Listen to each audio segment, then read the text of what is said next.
성남시 대표 이재명 시장입니다. 대한민국은 민주공화국을 지향하고 복지국가를 지향합니다. 지방자치는 민주주의의 토대이고 헌법이 정한 제도입니다. 지방자치법은 주민의 복지 증진에 관한 사무를 지자체의 고유사무로 정하고 있습니다.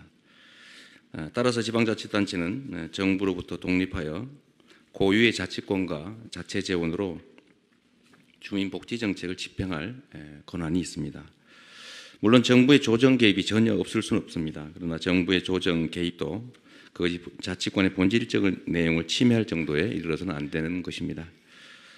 이 때문에 사회보장법은 복지정책의 중복이나 누락을 방지하기 위해서 사업 시행 시에 지자체와 복지부 장관이 동의가 아닌 협의를 하도록 정하고 있습니다. 복지부 장관과 지방자치단체가 협의가 되지 않는 경우에는 사회보장위원회에서 조정을 하게 하고 있는데, 역시 조정 결정도 의무적으로 따르라고 되어 있는 게 아니라 반영하라, 이렇게 반영하라라는 의무만 부여하고 있습니다. 왜 이렇게 되냐 하면 정부는 지방자치단체와 독자적 권한을 행사하는 걸 보장해야 되기 때문에 그렇습니다. 즉 양자는 독립적 관계라 중앙정부의 개입권은 인정을 하되 승인권이나 동의권을 부여하지는 않은 것입니다. 그런데 정부는 협의를 문장 그 자체의 뜻에 반해서 동의로 확대 해석했습니다. 또 정부 동의 없이 지자체가 독자적인 복지사업을 시행하면 사회보장법 위반이다 이렇게 해석을 하고 그 사업비만큼 교부세를 감액하는 시행령을 만든 것입니다. 지자체가 자치권과 자체의 재원으로 하는 고유 사무라도 정부가 동의하지 않으면, 즉 승인하지 않으면 불법이다. 불법이기 때문에 정부가 지급할 교부세를 그 액수만큼 감액한다라고 하고 있는 것은 결국 정부가 동의해야만 지방자치단체는 복지사업을 할 수 있다라는 것과 같습니다. 결국은 지방자치단체를 정부와 독립된 자치단체가 아니라 자치를 하는 단체가 아니라 정부가 원하는 것만 할 수 있는 정부의 산하기관으로, 지방자치단체가 폐지되고 정부에서 임명된 관료가 지방자치를 하던 시절로 사실상 되돌아가는 것과 같다는 게 저희 생각입니다. 사회보장기본법에 정한 협의와 조정을 동의로 해석해서 동의를 받지 않은 복지사업은 불법이다라고 단정한 이번 시행령은 위헌이라고 생각됩니다. 지금 현 정부 들어와서 지방자치단체에 대한 압박이 좀 심해지고 있습니다. 몇 가지만 좀 예를 들어보면, 우선 첫째로 법적 근거 없이 지자체의 복지정책을 전면 폐지하라고 지시한 바가 있습니다. 또 법적 근거 없이 공사비를 과다하게 지급하도록 강요하는 예규도 만들었습니다. 기초연금 같은 재정 부담을 더 넘기기도 했고 비용 없이 일만 더 넘긴 일도 있습니다. 이 금액이 무려 연간 6조 7천억에 이르고 있습니다. 지방자치단체 재정이 압박받고 있습니다. 이런 점들을 보면 이번 시행령도 지방자치에 대한 제한이다 이렇게 생각이 됩니다. 감사합니다. 네, 수고하셨습니다.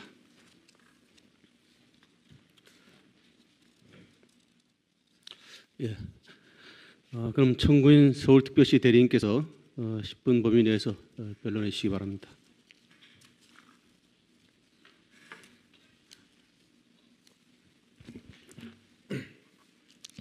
청구인 서울특별시 변론 시작하도록 하겠습니다. 먼저 청구인의 청구 취지를 간단히 말씀드리겠습니다. 피청구인 대통령이 2015년 12월 10일자로 신설 개정 공포한 지방교부세법 시행령 12조 1항 9호 이 조항을 이하 쟁점 규정이라고 말하도록 하겠습니다. 이 쟁점 규정에 따르면 청구인 서울특별시는 헌법상 청구인에게 부여된 지방자치권, 자치재정권에 따라 스스로 사회보장 제도를 신설 시행하려는 모든 경우에 복지부 장관과의 협의나 사회보장위원회의 조정을 거치지 아니하였거나 그 결과에 따르지 않았다는 이유만으로 그에 불응한 만큼의 지방교부세를 감액 반환해야 하는 상황에 처하게 되었습니다.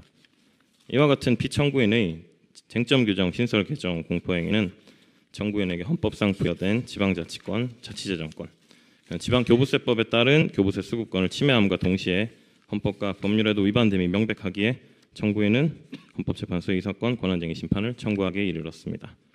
피청구인은 이 사건 청구가 부적법하다고 주장하는데 그렇지 않습니다. 권한쟁의 심판 청구의 대상이 되는 처분이라는 것은 행정입법을 포함하는 모든 공권력 처분을 의미합니다.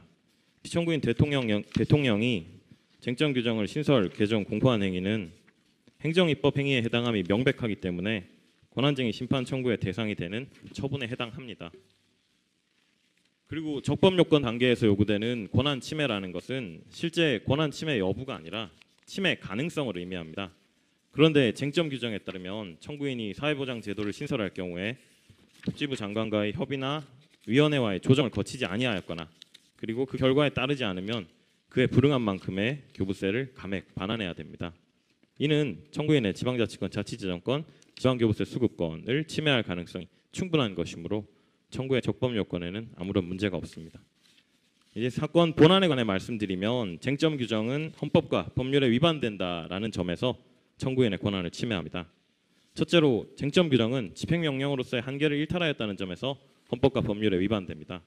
만일 쟁점 규정이 위임 명령에 해당한다면 모법인 지방교부세법 어디에도 위임의 근거 규정이 존재하지 아니하므로 곧바로 헌법과 법률에 위반됩니다. 쟁점 규정이 집행명령에 해당한다고 하더라도 집행명령이라는 것은 법률을 현실적으로 집행하는 데 필요한 세부적인 사항만을 규정할 수 있다라는 내재적인 한계가 있습니다. 모법인 지방교부세법 11조 2항에 따르면 행자부 장관은 법령을 위반하여 지나치게 많은 경비를 지출한 경우 지자체에 대한 교부세 감액 반환 명령권을 갖습니다. 이러한 모법에 대한 집행명령이라고 하면 위 감액 반환 명령권의 발령 방법이나 절차에 관한 것만을 정할 수 있다라고 보아야 되는데 이 사건 쟁점 규정은 발령 사유에 관한 내용을 규정하고 말았습니다. 집행명령으로서의 내재적 한계를 일탈하고 만 것입니다. 둘째로 쟁점 규정이 정하는 감액 반환 사유는 법령 위반이 아니고 지나치게 많은 경비를 지출한 경우에도 해당하지 아니합니다. 먼저 복지부 장관과의 협의에 관해서 보면 사회보장기본법에는 협의의 구속력을 인정하는 어떠한 규정도 명문 규정이 없습니다. 협의는 오로지 절차상 필요한 과정에 불과한 것입니다. 그리고 협의가 이루어지지 않은 경우에 따라야 할 협의 결과라는 것이 있을 수도 없고 사회보장기본법 26조 3항에서는 협의가 이루어지지 아니한 경우에 위원회와의 조정을 사회보정위원회와의 조정을 거치게 해두었습니다. 이러한 점들을 고려하면 청구인은 복지부 장관과의 협의 결과 의견이 서로 다를 경우에 청구인이 복지부 장관의 의견에 따라야 할 의무는 전혀 없는 것입니다. 다음으로 사회보장위원회와의 조정에 관해 보면 마찬가지로 사회보장기본법에는 이 조정의 구속력을 인정하는 어떠한 명문 규정도 두고 있지 않습니다. 오히려 사회보장기본법 20조 4항을 보면 지자체장이 위원회의 조정 사항을 반영하여 사회보장 제도를 운영 또는 개선해야 한다라고만 정하고 있습니다. 그렇다면 청구인은 위원회의 조정 결과를 반영하여 참고하기만 하면 되는 것이지 위원회의 조정 결과에 구속되어 따라야 될 의무는 전혀 없는 것입니다. 그런데도 쟁점 규정은 위 협의 조정에 따르지 않은 경우를 법령 위반이라고 전제를 하고 교부세 감액 반환이 가능하도록 정하였는데 이는 모법인 지방교부세법에 명백히 위반되는 것입니다. 그리고 쟁점 규정이 정하고 있는 감액 반환 사유라는 것은 모법의 또 다른 요건인 지나치게 많은 경비를 지출한 경우를 전혀 고려하지 않았습니다. 복지부 장관과의 협의나 위원회와의 조정에 따르지 아니한 경우에 오히려 경비 지출이 감소하는 경우도 있을 수 있습니다. 그런데도 협의 조정에 따르지 아니한 경우 일률적으로 교부세 감액 반환이 가능하도록 한 쟁점 규정은 모법의 요건을 초과하는 내용이어서 위법합니다. 그 외에도 이 사건 본안에 관하여 또 한 가지 말씀드릴 것은 쟁점 규정은 청구인의 지방자치권, 자치재정권, 교부세 수급권을 과도하게 침해하고 있다는 것입니다. 지방자치법 9조 2항 가목 사회보장기본법의 관련 규정들을 살펴보면 이 사건에서 문제되는 지방자치단체의 사회보장제도 신설이라는 것은 국가사무나 국가로부터 위임받은 기관이임 사무가 아니라 청구인이 스스로 관할구역 내에서 수행하는 자치사무에 해당합니다. 이러한 자치사무는 청구인과 같은 지방자치단체가 헌법으로부터 수권받은 지방자치권의 최소한의 본질적인 사항입니다. 그리고 적어도 자치사무에 관한 한 중앙행정기관과 지방자치단체의 관계는 상명하복의 관계가 아닌 병립적 협력관계에 있습니다. 이러한 중앙정부와 지자체의 관계를 고려해 보면 쟁점 규정은 청구인의 지방자치권과 자치재정권, 지방교부세 수급권을 과도하게 침해하는 규정입니다. 구체적으로 말씀드리면 첫째로 앞서 말씀드린 것과 같이 아무런 구속력도 인정되지 않는 복지부 장관과의 협의나 위원회와의 조정 결과를 지자체인 청구인에 대해 강요한다면 사회보장기본법의 취지에 반할 뿐만 아니라 청구인의 지방자치권, 자치재정권, 교부세 수급권이 침해됩니다. 그리고 여기서 조정을 하는 사회보정위원회라는 것은 그 소속이 국무총리 산하입니다. 게다가 그 구성을 보면 국무총리가 위원장, 부위원장은 기재부 장관, 교육부 장관, 복지부 장관이 되고 그 위원들은 중앙행정기관장 또는 대통령이 위촉하는 사람들로 구성이 됩니다. 이는 사실상 중앙행정기관이라고 보아야 됩니다. 쟁점 규정은 결국 중앙행정기관에 의한 조정 결과를 지방자치단체가 수용할 것을 강제하는 규정입니다. 이는 지방자치법이 예정하지 않은 또 다른 중앙행정기관의 지시 감독권을 인정하는 결과가 되어 청구인의 자치권을 침해합니다. 둘째로 지방교부세법 11조 2항이 교부세 감액 반환 명령의 요건으로 정한 법령에 위반하여라는 것의 의미는 어느 법령에도 위반한 경우 전부를 말하는 것이 아니라 과다한 경비 지출을 발생시키는 법령 위반이라는 의미로 제한적으로 해석되어야 됩니다. 지방교부세법은 지방자치단체 운영에 필요한 재원을 교부하고 조정하여 지방행정을 건전하게 발전시키는 데 그 목적이 있는 것이지 재정과 무관하게 지방자치단체의 준법행정을 일반적으로 확보하기 위한 법률이 아니기 때문입니다. 그런데 쟁점 규정은 과다한 경비 지출의 요건과는 무관하게 단순히 협의 조정에 따르지 아니하였다는 이유만으로 청구인에 대한 교부세를 감액 반환하도록 정하고 있는데 이는 청구인의 자치재정권을 침해합니다. 셋째로 중앙정부는 지방자치단체가 국가와 협의를 하지 않을 경우 지방자치법에 의한 직무명령, 감사권의 행사, 감사원법에 의한 직무감찰권의 행사 등으로 이를 충분히 통제할 수 있는 권한이 있습니다. 따라서 국가가 지방교부세까지 감액한다는 것은 중복적이고 불필요한 간섭에 해당합니다. 넷째로 지방교부세법과 사회보장기본법의 연역을 고려해보면 지방교부세법은 사회보장기본법 위반에 대한 통제를 전혀 예정하지 않고 규정이 되었습니다. 지방교부세법에서 법령 위반이라는 사유를 교부세 감액 반환의 요건으로 처음 정한 것은 1988년이었습니다. 그리고 지방자치단체장이 사회보장제도의 신설과 관련해서 중앙행정기관과 협의 조정해야 한다는 취지의 사회보장기본법 조항이 입법된 것은 2012년이었고 시행된 것은 2013년부터였습니다. 그렇다면 지방교부세법의 입법자는 사회보장기본법상의 절차 위반까지 교부세 감액 반환 등으로 통제하려는 의도는 없었다고 보아야 합니다. 마지막으로 우리나라와 같은 지방교부세 제도를 도입한 나라는 일본이 거의 유일하다고 할 것인데 일본의 경우에는 착오나 자료 조작으로 인한 허위 기재만을 지방교부세 감액 또는 환수 사유로 정하고 있고 우리나라와 같이 법령 위반 또는 그로 인한 과다 비용 지출 등을 감액 반환 사유로 정하고 있지는 아니합니다. 이와 같은 일본의 입법 예도 고려해 보면 우리 지방교부세법 11조 2항의 법령 위반이라는 사유는 청구인과 같은 지방자치단체의 자치권을 침해하지 않도록 하는 제한적인 해석이 필요합니다. 결국 쟁점 규정은 자치사무에 관하여 국가와 지방자치단체가 수평적, 협력적, 병립적 관계에 있음을 전제로 하는 우리 헌법과 법률에 반하여 청구인과 같은 지방자치단체의 자치권을 과도하게 침해합니다. 말씀드린 것과 같이 이 사건 쟁점 규정은 헌법과 법률에 위반하고 청구인의 지방자치권, 자치재정권, 교부세 수급권을 과도하게 침해하는 규정입니다. 부디 이러한 쟁점 규정을 신설, 개정, 공포한 피청구인 대통령의 행위가 청구인의 권한을 침해함을 확인해 주시고 이 사건 쟁점 규정이 무효임을 확인해 주시어 피청구인의 반헌법적인 행위를 교정해 주시기 바랍니다.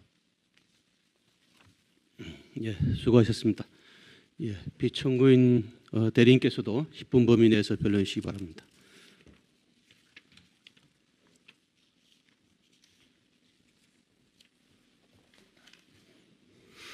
예, 존경하는 재판장님 그리고 재판관님, 피청구인 대통령을 대리하여 말씀을 드리겠습니다. 이 성남시가 삼정의 사회보장제도를 신설할 경우에 신설의 타당성, 기존 제도와의 관계, 사회보장 전달 체계에 미치는 영향 및 운영 방향에 대하여 복지부 장관과 협의하여하고 이런 협의가 이루어지지 아니할 경우에 사회보장위원회가 이를 조정합니다.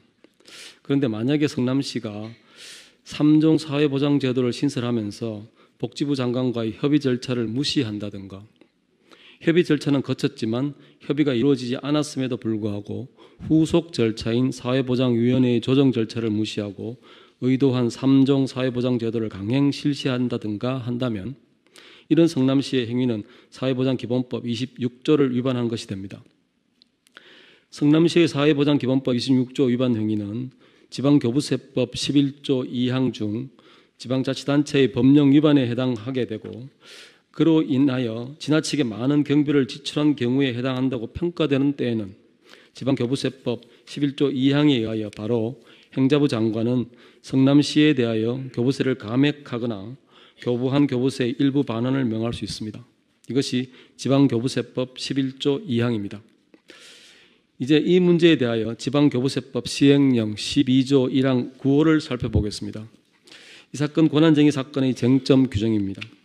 그런데 쟁점 규정은 지방교부세법이 정한 교부세 감액의 요건을 단순히 반복하고 있기 때문에 시행령은 법률과의 관계에서 별다른 의미가 없습니다.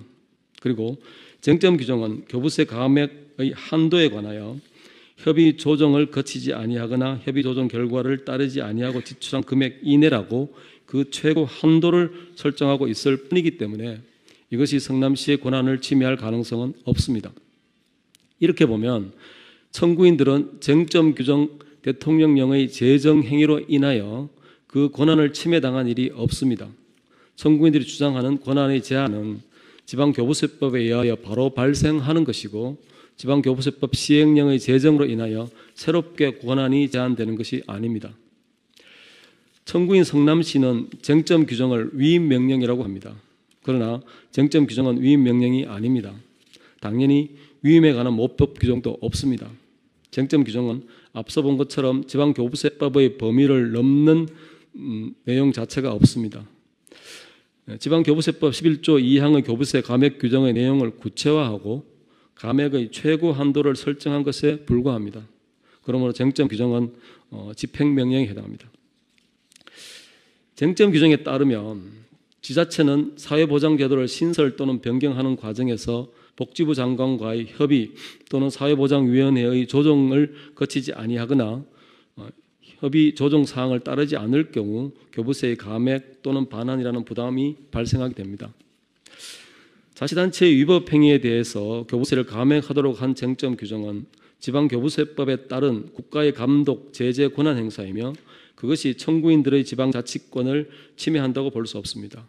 더욱이 감액으로 인해 다소 재정상 불이익이 발생할 여지가 있다고 하더라도 쟁점 규정으로 말미암아 지방자치단체가 어떤 정책을 수립, 운영하는 것이 불가능하게 된다거나 원천적으로 금지되는 것도 아니라는 점에서 쟁점 규정이 지방자치권의 본질적 내용을 침해한다고 보기 어렵다고 하겠습니다.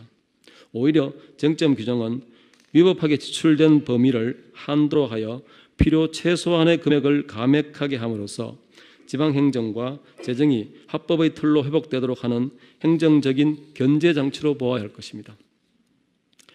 지방교부세법 시행령 12조 1항은 지방교부세법 11조 2항에 따라 지방자치단체의 지방재정의 운영의 건전성과 책임성을 확보하기 위하여 행자부 장관이 지방교부세 감액제도 운영 및 집행할 때 필요한 구체적인 감액 대상 및 그 기준을 정하고 있는 규정이며 실제 감액 절차에서도 자치단체가 충분히 의견을 개진할 수 있도록 진술권을 보장하고 있습니다.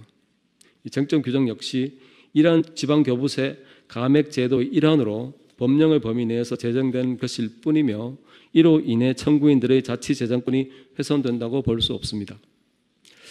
청구인 서울특별시는 교부세 중에 분권교부세만 받고 있는데 이런 분권교부세는 감액의 대상이 될 수 없다고 주장하고 있습니다. 그 분권교부세는 국고보조사업의 일부를 지방자치단체의 소관사무로 이양하는 데 수반하는 그 당시의 국고부담분을 교부세 형태, 즉 자치단체의 일반 재원으로 이전하는 한시적인 제도였습니다. 당초 2005년 도입 당시부터 5년간 한시적으로 운영되도록 되어 있었으나 운영 기한을 5년 연장하였고 최종적으로 2014년 12월 31일 지방교부세법이 개정됨에 따라 예정대로 보통교부세로 통합되었습니다. 또한 지방교부세법 11조 2항은 지방자치단체에 교부할 교부세를 감액하거나 이미 교부한 교부세의 일부를 반환하도록 명할 수 있다고 규정해서 감액하는 교부세를 특정하지 않고 있습니다. 따라서 분권 교부세와 보통 교부세는 물론 지방교부세법에 정한 부동산 교부세 등 모든 교부세에 대해 감액이 가능하며 실제 감액이 이루어져 왔습니다. 결국 구분권 교부세와 보통 교부세는 지방교부세법에 의하여 형성된 제도이며 위법한 지출행위에 대하여 보통 교부세 또는 분권 교부세를 감액하는 것 역시 지방교부세법에 의해 국가정책적으로 결정되어야 할 사항으로 선구인 서울특별시의 자치재정권을 침해하는 것이 아닙니다. 이와 같이 쟁점 규정은 지방교부세법에서 정하고 있는 지방교부세 감액제도의 원활한 운영을 위하여 구체적인 적용 대상 및 적용 기준 금액을 정한 것에 불과하므로 청구인들의 지방자치권 및 지방재정권을 침해한다고 볼 근거가 없습니다. 설명의 편의상 본안에 대하여 먼저 말씀을 드렸습니다. 이제부터는 권한쟁의 심판 청구의 적법 요건에 대해서 보겠습니다. 쟁점 규정은 지방교부세법 11조 2항이 행자부 장관에게 부여한 교부세의 감액에 관한 권한을 전제로 해서 그 권한의 최고 한도를 설정하였을 뿐입니다. 또 행자부 장관의 교부세 감액 결정이 나기 전에는 청구인들의 권한이 침해되지 않습니다. 바꾸어 말하면 쟁점 규정의 제정 행위는 그것만으로 권한쟁의 심판의 청구의 대상 적격이 인정되는 처분이 아닙니다. 마찬가지 이유로 쟁점 규정의 제정 행위만으로는 아직 청구인들에 대한 권한 침해의 가능성이 없습니다. 가령 청구인 서울특별시의 주장에 의하더라도 서울특별시는 청년활동지원사업은 현재 사회보장기본법에 정한 보건복지부 장관의 협의 및 조정 절차가 진행 중이므로 이렇게 말하고 있습니다. 그렇게 보면은 현재 서울특별시에게 쟁점 규정에 따른 권리 변동 사항은 존재하지 않습니다. 그러므로 이 사건 권한쟁의 심판은 부적법함으로 각하되어야 할 것입니다. 이상에서 살펴본 바와 같이 쟁점 규정의 제정 공포는 첫째, 권한쟁의 심판의 대상이 되는 처분이 아니고 둘째, 청구인들에 대한 권한 침해의 가능성조차 없으며 셋째, 쟁점 규정의 적법성에서도 문제가 없습니다. 그렇다면 쟁점 규정의 제정 공포에 대한 청구인들의 이 사건 권한쟁의 심판은 모두 부적법하여 각하되어야 하고 그렇지 않더라도 모두 기각되어야 할 것입니다. 감사합니다. 예, 수고하셨습니다. 그러면 우리 재판부에서 양측 대리인들께 몇 가지 질문을 드리도록 하겠습니다.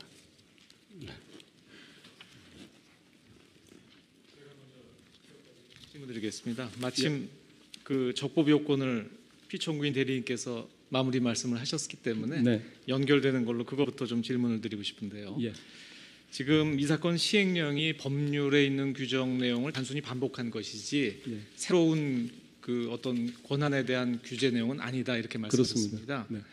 그런데 지금 청구인들 주장에 따르면 법령만 놓고 보면 지금 사회보장기본법상에 있는 협의 절차나 조정 절차를 따르지 않는다라는 것만 가지고 바로 이 법령 위반에 해당돼서 또 이 예산을 과도하게 사용한 것이 되어서 이 지방교부세의 반환 또는 감액 사유가 당연히 되는 것은 아니지 않느냐 이걸 지금 지적하고 계십니다. 실제로 법률 문헌만 놓고 보면 그건 여러 가지 해석을 거쳐서 이루어져야 될 것으로 보입니다. 근데 지금 이 사건 시행령 규정에 대해서 피청구인 측도 그 지방자치단체가 중앙정부와 협의를 거치지 않고, 그러니까 담당 장관하고 협의를 거치지 않고 또 협의가 안 된 상태에서 이 조정 절차를 거치지 않고 하면 당연히 법령 위반이 된다. 이렇게 지금 해석을 하고 계시는 것 같은데요. 그렇죠? 네, 일단 그렇게 해석하고 있습니다. 예. 그렇다면 당연한 법령 위반이 되고 이 금액이 적지 않은 금액일 경우에는 지방교부세에 대해서 반환 감액 명령이 당연히 내려진다. 이렇게 연결되는 것은 아닙니까? 그러니까 즉 요건은 그렇게 시행령에 이런 규정이 있음에도 불구하고 행자부 장관이 재량으로 이거는 그 협의도 안 됐고 조정을 안 거쳤지만 장관의 재량으로 감액이나 반환하지 않겠다. 이런 결정이 가능합니까? 근데 기본적으로 먼저 한 가지 말씀드리면은 그 지방교부세법 11조 2항에서는 그 지방교부세의 감액에 대해서 재량 규정으로 규정하고 있습니다. 그래서 그것은 그 요건이 성립하기 하느냐 부분 문제는 뭐 재판관님 말씀하신 것처럼 일단 당연히 성립한다고 볼 수 있지만 그렇게 해서 감액 결정을 하는 그 결정의 단계에서는 재량권을 행사하는 겁니다. 예. 그러면 이 사건의 경우에도 감액이나 반환 명령이 없을 수도 있는 건가요? 그까지는 아직은 이게 기본적으로 감액 결정할 만한 단계까지 오지 않았기 때문에 어떻게 보면 사건이 아직 그만큼 성숙되지 않았기 때문에 말씀드리기는 어려운데 가능성은 있다고 생각합니다. 네. 그리고 뭐 이왕 말씀이 나왔으니까 그 관계를 몇 개 더 여쭈면 현재 지금 협의는 이루어지지 않았고요. 그다음에 아직 조정 절차도 진행이 되지 않고 있는 상태이죠. 제가 파악하기로는 서울시의 경우는 협의 절차는 종결되었지만 협의가 불성립되었는데 아직은 조정 절차에 들어가기 전 단계로 알고 있고 성남시의 경우는 협의 절차가 종결되었는데 마찬가지로 협의는 불성립되었고 조정 절차에 들어간 걸로 조정 절차가 진행 중인 걸로 알고 있습니다. 지금 그 조정 절차에 해당 지방자치단체가 참여할 수 있는 절차적 권리가 보장되어 있는 건가요? 그렇습니다. 또 일부 지금 청구인들 주장에 따르면 지금 서울시 같은 경우는 아직 조정 절차가 진행이 안 되고 있다고 하니까요. 네. 어떤 여러 가지 예산 집행 문제 때문에 이런 조정 절차에 대한 그러니까 진행 청구 이런 것이 가능합니까 절차상? 그것이 법상으로 보장되어 있는지까지는 그건 아직 제가 확인은 못했습니다. 그런데 그 한 가지 말씀드리고 싶은 것은 이 사회보장 기본법 26조에 따른 그 협의 조정 절차는 그러니까 법원 2012년도에 만들어져서 2013년도부터 이제 작동하고 있는데 사실은 지금까지 보면은 총 여기서 처리가 된 것이 838건 현재인데 그 조정 절차까지 들어간 사례가 지금 여기서 성남시가 조정 절차에 들어간 그걸 제외하고는 현실적으로 조정 절차까지 간 사례가 없습니다. 그래서 그 부분과 관련해 가지고는 사회보장 기본법에 따라서 법리적으로 또는 법 해석 적용과 관련해서 말씀드릴 수 있지만은 구체적으로 진행된 사례는 아직은 없고 어찌 보면 성남시의 이 조정이 뭐 구체적으로 들어간 거의 최초의 사례가 아닌가 싶습니다. 예. 그 적법요건 관련해서 마지막으로 이걸 하나 여쭙고 싶습니다. 지금 이제 변론 요지서에도 적으셨고 오늘도 간단히 좀 언급이 있으셨는데요. 지금 이 문제가 된 시행령 위반으로 그 지방교부세가 만약에 감액되거나 반환 조치가 이루어지더라도 그 해당 지방자치단체에서 자체 예산으로 그 복지 사업을 하는 것 자체가 금지되는 것은 아니다. 따라서 권한에 대한 무슨 침해가 되는 규정은 아니다. 이런 주장도 하고 계시지요. 직접적으로 금지하는 건 아니다. 예. 단순히 그건 재정상의 문제일 뿐이다. 예. 근데 이게 직접 연관되는지는 저도 정확히는 모르겠습니다만 최근 언론 보도를 보니까 그 최근에 그 보건복지부 장관께서 그 서울특별시가 지금 사회보장기본법을 위반하고 청년활동 지원 사업 시행했다는 이유로 그 사업과 관련된 그 사업 시행을 직권 취소했다 뭐 이런 했습니다. 보도를 보았습니다. 맞습니다. 그리고 그 내용은 제가 제일 최근에 저희가 제출한 준비 서면에도 그 날짜와 그런 사실들을 정리하고 있습니다. 그렇다면 이 사회보장기본법 규정 내용이 그러니까 그 지방자치단체의 자치권하고는 직접적인 관계는 없는 것이다. 이렇게 말하기는 좀 어려운 거 아닙니까? 이제 저는 일단 그렇게 말할 수 있다고 생각하는데 간단하게 설명드리면 이렇습니다.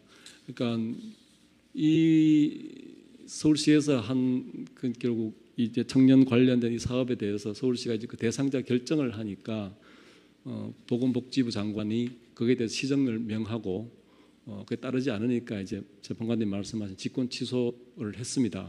그리고 서울시는 이렇게 한 것은 지방자치법에 근거를 두고 있는 것이고 이것은 그 서울시의 그 이런 이 보건복지 복지 행정과 관련해서 직접적으로 중앙정부가 통제하는 겁니다. 그리고 지방자치법에 따라서 서울시는 그 직권 취소에 대해서 대법원에 직권 취소 소송을 이미 제기해서 소송이 계속 중입니다. 근데 이제 제가 이렇게 말씀드렸던 것은 결국 이 동일한 문제에 대해서 지방자치법은 직접적인 통제 장치를 만들어 두고 있고 이 지방교부세법은 간접적인 통제 장치를 만들어 두고 있다. 그 두 개가 동시에 지금 현재로 봤을 때는 우선 지방자치법상의 직접 통계 장치는 지금 작동하고 있고 지금 이 지방교부세법에 대한 간접 통계 장치는 아직 작동하지 않고 있고 저희는 그런 측면에서 아직 이 사건의 권한쟁의 사건은 이 적법 요건을 갖추지 못했다고 말씀드리는 건데 이게 성숙되고 나면은 이것도 작동할 가능성은 있습니다. 그런 면에서 차이점을 제가 말씀드렸던 겁니다.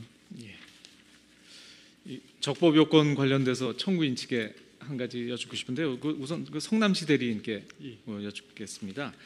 지금 이제 성남시 대리인께서 내신 이 심판 청구서하고 그 뒤에 그 청구 취지 정정서를 보면 성남시는 지금 이제 서울특별시하고 같이 이 사건 시행령 조항이 지방자치권을 침해해서 무효다라는 청구를 이제 하고 계시고요. 그다음에 이제 예비적으로 관련된 사회보장기본법 20조 사항, 26조 2항 내지 사항 이것에 대한 위헌 확인을 예비적으로 지금 구하고 계십니다. 네. 예, 근데 그 예비적으로 이 관련 법조항의 위헌 주장을 하시는 취지가 지금 우리 재판부에서 청구인들의 주장을 판단하다 보면 역시 서울특별시도 지금 문제가 되는 시행령 조항이 법률에 위반될 뿐만 아니라 이제 헌법에 위반되는 주장을 하고 계셔서 네. 우리 재판부에서 그 부분 판단을 해야 될 텐데요. 그 부분 판단을 해서 만약에 청구인들 주장처럼 헌법이 위반된다고 한다면 지금 성남시의 예비적 주장이 그런 판단을 전제로 그 부수적인 규범 통제로서 위헌 선언을 해달라는 주의를 촉구하는 취지인지 아니면 이 권한쟁의 심판과는 별개의 말하자면 법령에 대한 헌법 소원을 별도로 예비적 청구하시는 건지 어느 쪽인지 조금 불분명한 것 같습니다. 저희는 전자입니다. 어차피 이게 이제 그 법령 위반과에 관해서 이게 그 협의와 조정에 관련된 그 사회보장기본법 26조 2항 3항의 해석론상 협의가 동의로 해석된다고 하는 전제하에서 지금 이게 그 지방교 이 쟁점 조항도 지금 규정된 걸로 본다고 하면 그게 그 동의라고 해석된다고 만약 할 경우 그런 해석은 한정적으로 위헌이다라는 그 정도의 부수적인 판단을 해주십사 하는 그런 취지입니다. 그 부수적 규범 통제를 촉구하는 취지라면 네네. 별도의 청구 취지로 하시는 건 좀 부적절하지 않은가 하는 게 제 개인적인 네. 생각인데 한번 네. 그걸 검토를 좀 한번 해봐 예, 주시죠. 예, 그래서 지금 오늘 피청구인 중에서도 국회 측은 출석을 안 하셨는데 역시 국회 쪽에서도 그런 취지에서 이게 청구 적법성에 조금 의문을 갖고 있는 거 아닌가 그런 의심도 들고요. 한번 뭐 청구 기간 문제도 한번 검토해 보셔서 예, 알겠습니다. 그 부분은 좀 정리해 주시면 어떨까 싶은 예, 예. 생각이 듭니다만 한번 검토를 좀 부탁드리겠습니다. 그다음 본안 관련돼서 청구인들께 좀 여쭙겠는데 이건 뭐 서울시에서 답변하시든 성남시에서 답변하시든 마찬가지일 것 같습니다. 적절하게 답변해 주시면 되겠습니다. 오늘 그 변론 그 끝 부분에서 이제 피청구인 대리인이 이제 그 말씀을 하셨습니다. 현재 분권교부세는 이미 폐지가 통합돼서 없어진 것이다 이렇게 말씀을 하고 계신데 그 법령 내용을 보면 물론 분권교부세는 그 보통교부세에 통합이 됐습니다만 지금 서울특별시나 성남시 같은 경우는 그 재정 자립도가 높아서 원래 보통 교부세는 지급받지 않고 있었던 것 아닙니까?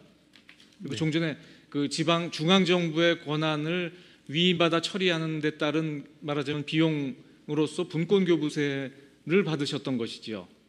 근데 그 부분을 지금 폐지가 됐지만 제가 읽어본 법령에 따르면 2019년까지인가요?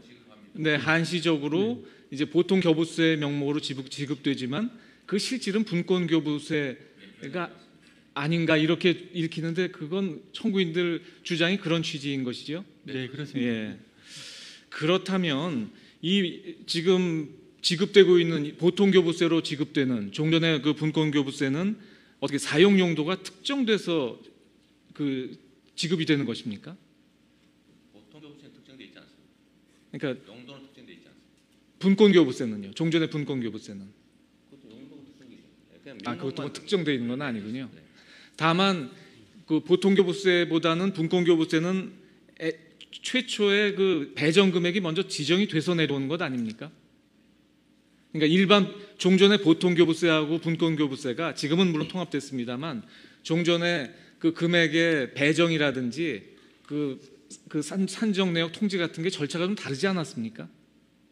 네, 좀 다르고요. 지금은 어떻습니까, 그러면? 붙이게 돼 있습니다. 이게 별도로 예. 보통 교부세는 그냥 뭐 계산하는 방식에서 하는데 분권교부세 항목은 2019년까지만 지급하는 걸로 지금 돼 있고. 붙이게 돼 있고 그 별도로 저희 성남시 같은 경우도 한 8, 90억 정도 약 1억 차 정도 발생하면서 2019년까지 예정돼 있긴 합니다. 그러니까 금액도 거의 미리 사전에 정해져 있는 건가요? 거의 정해져 있습니다. 예. 매년 한 1억 정도 변동이 있는 것 같습니다. 그러면 이제 본안에 관한 그 질문이 되겠습니다. 지금 청구인들은 뭐라고 주장하시냐면 지금 문제가 된 이 복지 사업들은 100% 우리 자체 예산으로 하는 것이지 이 교부세 예산과는 관계 없다. 이렇게 지금 말씀하고 계십니다. 그렇습니다. 그러면 지금 이 세출 재원을 할 때 이게 그러니까 지금 통합된 보통 교부세에서 지급되는 세출 예산하고 자체 예산으로 수행되는 세출 예산이 이렇게 딱 구별이 되나요? 분리되지 않습니다. 분리되지 않고 그렇습니다. 그냥 세입원이 하나일 뿐입니다. 하나일 뿐이니까 네. 이게 어떤 사업은 이게 중앙에서 내려온 자원의 사업, 어떤 사업은 자체 예산 사업이라고 명백하게 구별되는 것은 아니군요. 칸이 전혀 없습니다. 네, 네. 예. 다만 자체 예산으로 한다는 취지는 국가의 보조금 이 부담 없이 할 수 있다. 수행한다. 그런 예. 취지.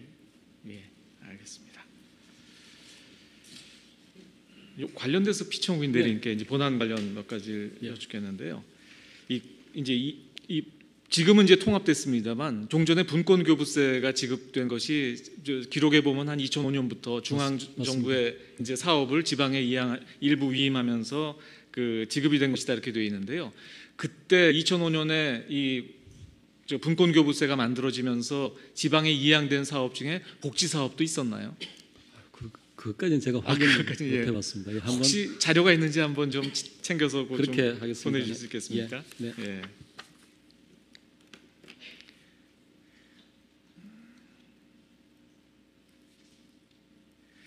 지금 이제 청구인들 주장을 보면 지금 협의와 합의는 분명히 다르다 이렇게 되고 실제로 저희들이 그 심판을 해보거나 아니면 예전에 법원에서 재판을 해볼 때 그와 같은 주장들이 꽤 있었습니다. 그리고 그 법을 개정할 때 그 협의냐 합의냐를 놓고 꽤 국회에서도 논의가 있었던 장면들이 있었는데요. 지금 이 법령에서는 협의와 합의가 차이가 없다라고 주장하시는 것 같은데 혹시 그렇게 주장하시는 뭐 근거가 좀 있습니까? 네, 조금 설명을 드리겠습니다. 예. 다른 법하고 비교해서 하는 설명은 저도 사실은 이 관련된 다른 법률에 대해서 잘 다 조사한 건 아니어서 제가 비교해서 설명은 못 드리겠고 그냥 사회보장기본법 26조 또 20조하고 관련해 가지고 그 전문만 보고 설명을 좀 드리겠습니다. 이걸 한번 법 조문을 한번 보여주시면 좋겠습니다. 예.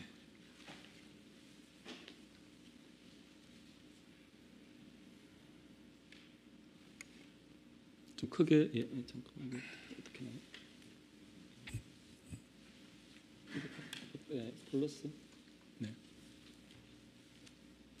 그래도 뭐 잘 보이진 않습니다만 결국 이게 사회보장기본법 26조 이제 2항, 3항인데 뭐 제가 그냥 형광펜을 좀 칠해놨습니다. 2항이 그 협의하여야 한다고 하고 3항이 제2항에 따른 협의가 이루어지지 아니할 경우에 위원회가 이를 조정한다 이런 거니까 이 협의 절차와 조정 절차의 관계를 우선 생각해 보면은 협의 절차가 진행되어 가지고 이제 복지부 실무행정으로는 이제 협의 성립, 협의 불성립 이렇게 지금 분류를 하는데 협의가 성립하는 경우는 합의가 이루어진 겁니다.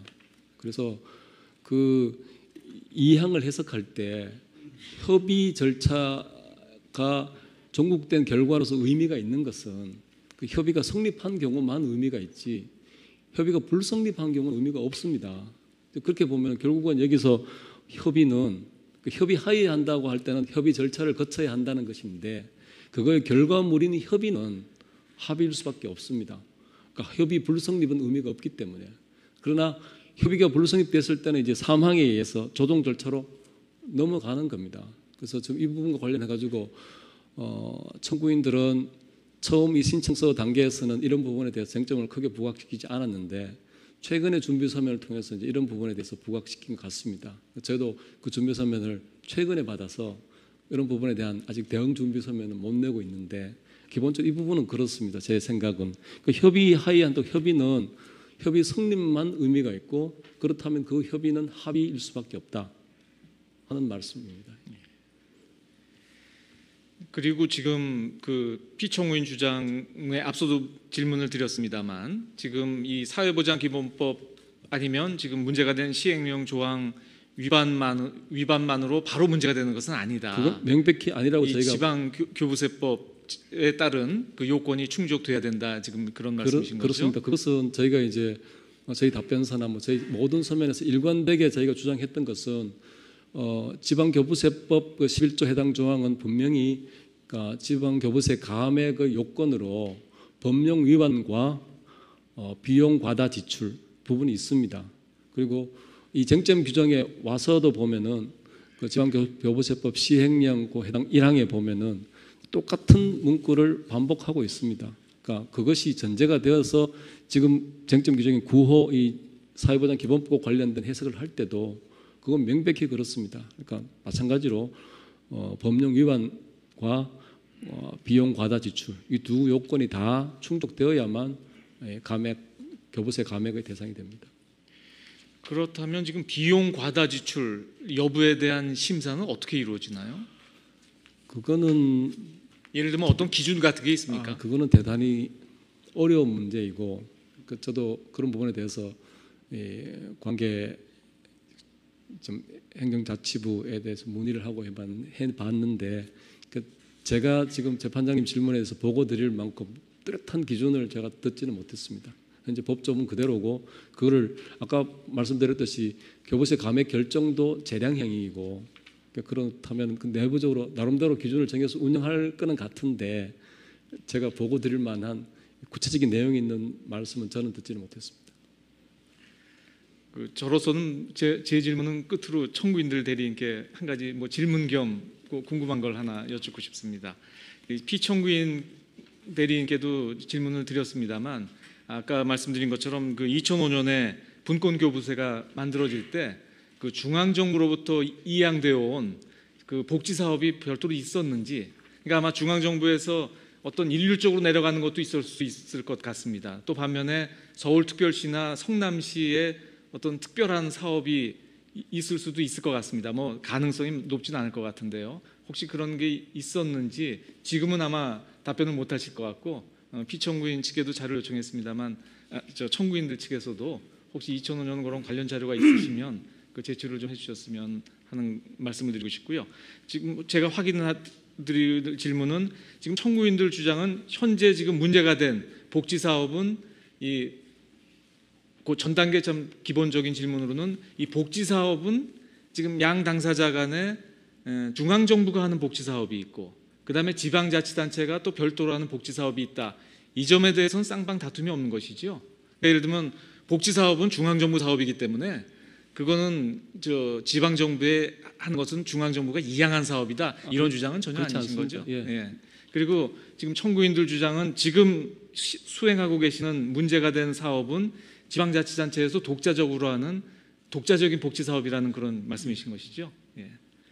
이건 본권과는 직접 관계는 없습니다만 그냥 조금 궁금해서 여쭤보면 지금 청구인들은 재정 자립도가 높아서 아까 말씀드린 것처럼 종전에 보통교부세는 안 받으셨는지 못 받으셨는지 모르겠습니다만 지급받지 않고 있던 자치단체 아닙니까?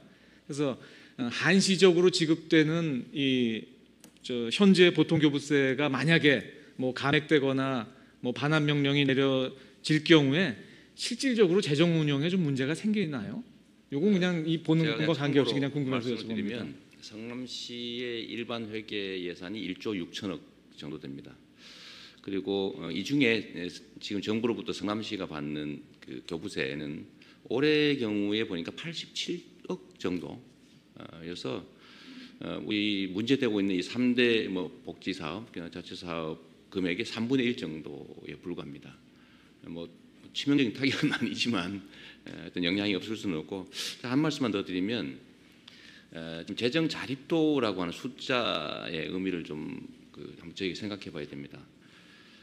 성남시의 경우는 뭐 서울시는 모르겠습니다만 성남시의 경우는 1인당 부담하는 지방세, 국세는 저희가 통계를 갖고 있지 않기 때문에 지방세는 지금 정부의 교부금을 받는 교부세를 받는 교부단체보다 더 많이 냅니다.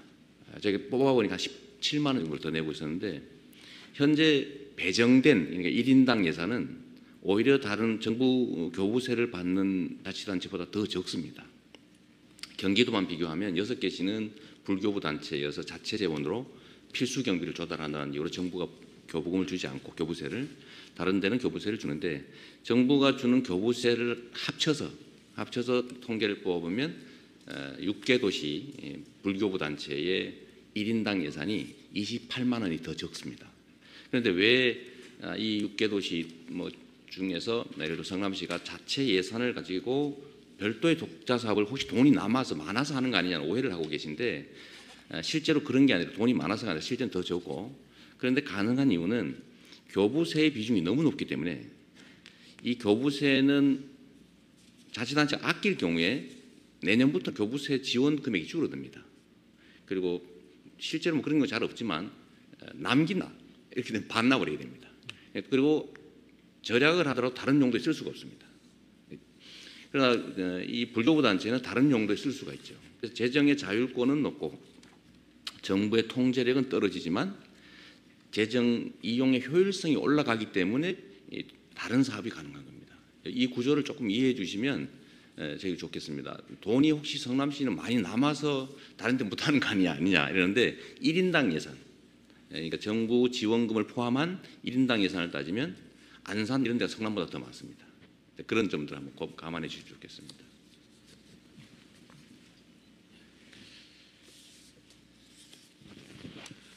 예, 그러면 제가 이 쟁점이 거의 다 부각이 좀 돼서 특별한 사항은 없는 것 같은데 추가적으로 제가 한번 확인하겠습니다. 아까 그 청구인 측에서 이 복지 사무는 이 자치단체의 고유 사무다 이랬지 않습니까? 그 점에 대해서는 지금 청구인 측도 동의를 합니까?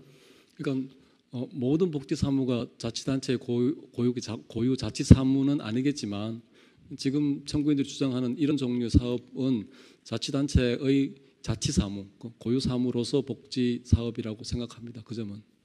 네, 그러면 이제 주민복지를 제대로 이제 이행하기 위해서는 일단 그 지방자치단체의 그 어떤 정책 구상을 존중해야 될 것이고, 그 다음에 다만 이제 이 복지 체계가 좀 이제 효율적으로 또 합리적으로 기능 배분이 되도록 하기 위해서는 이제 이 법에 의해서 어느 정도 이제 협의나 이 사회보장 체계의 어떤 통일성 이런 걸 지켜하기 위한 노력을 해야 되는데, 예. 아까 그 이제 그 협의 부분, 예. 이 협의 부분에 대해서 이게 이제 청구인 측은 이걸 마치 이제 동의로 보고 있는 거 아니냐. 그래서 이거 지방재정권이나 자치권을 침해하는 것이다. 지금 이렇게 지금 주장하고 있잖아요. 예. 근데 조금 전에 이제 우리 그 주심자 방한님께서 질문하실 때도 이 협의라는 것은 결국 합의를 해석을 해야 된다. 협의가 성립된 경우, 협의 성립의 경우는 합의다. 예, 그러니까 합의가 안 될 경우, 불성립의 경우에는 이제 조정 절차를 밟아야 되고, 맞습니다. 조정 절차를 또 예. 밟지 않거나 하여간 그 장에서 이 최종적인 이 합의가 이루어지지 않으면은 이게 결국 법령 위반으로 가서 나중에 결국 이제 그 교부금을 그 교부세 부분, 배정 부분을 이제 감액하거나 이제 반환하거나 이제 이런 조치를 한다는 거 아니겠어요? 맞습니다. 그렇죠. 네, 그런 점에서 지자체가 마음대로 할 수 없는 건 맞습니다. 그런 교제를 받는 건 맞습니다. 그렇다면은 이 법령상의 협의를 이제 합의로 해석한다면은 결국 이제 동의를 받는 거나 마찬가지고, 그렇다면 청구인 측에 지금 이 자치권 침해나 지방재정권을 침해한다는 것도 이 입론이 충분히 될 수 있는 그런 주장이라고 보이는데 그 점은 어떻게 생각하세요? 잠깐만 제가 조금 설명을 드리고 싶습니다. 이 두 가지 또 이 자료 하나 보여드리겠습니다. 이거 좀 보여주시기 바랍니다.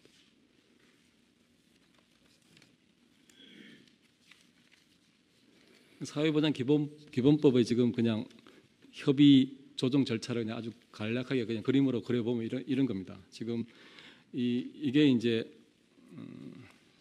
네. 이 부분이 협의 절차고 이 부분이 조정 절차인데, 협의가 성립하면은 이제 합의가 이루어진 겁니다. 그에 따라서 가부간의 일이 처리되는 거죠. 협의가 불성립되면은 이제 조정 절차로 들어갑니다. 조정 절차에서 해서 어떻든 절차를 거쳐가지고 최종적으로는 조정안이 나오도록 그렇게 되어 있습니다. 다음 하나 더 보여드리겠습니다. 말씀드렸듯이 이게 조금 그렇습니다. 네.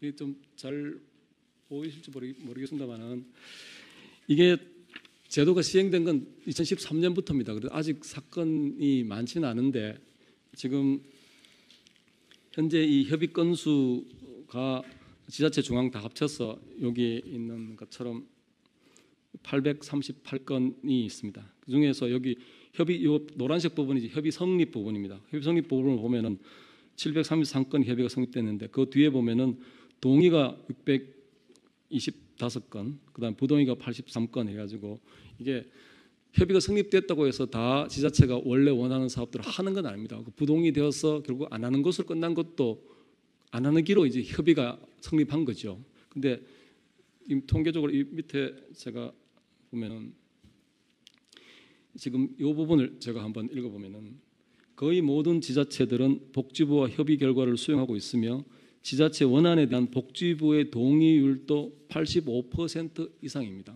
그러니까 지금 이 부분에 대해서 지금 청구인인 서울특별시나 성남시에서는 많은 문제를 제기를 하시지만은 실제 3년간의 이 통계를 보면은 지자체가 청구한 대로 85%는 협의 절차에서 소송까지 안 가 협의 절차에서 복지부가 그대로 원하는 대로 동의를 해준 겁니다. 나머지 부분은 이제 부동의해서 결국은 못하게 된 것도 있고 못하게 되는 것도 협의가 성립 안 하는 걸로 협의가 성립한 거죠.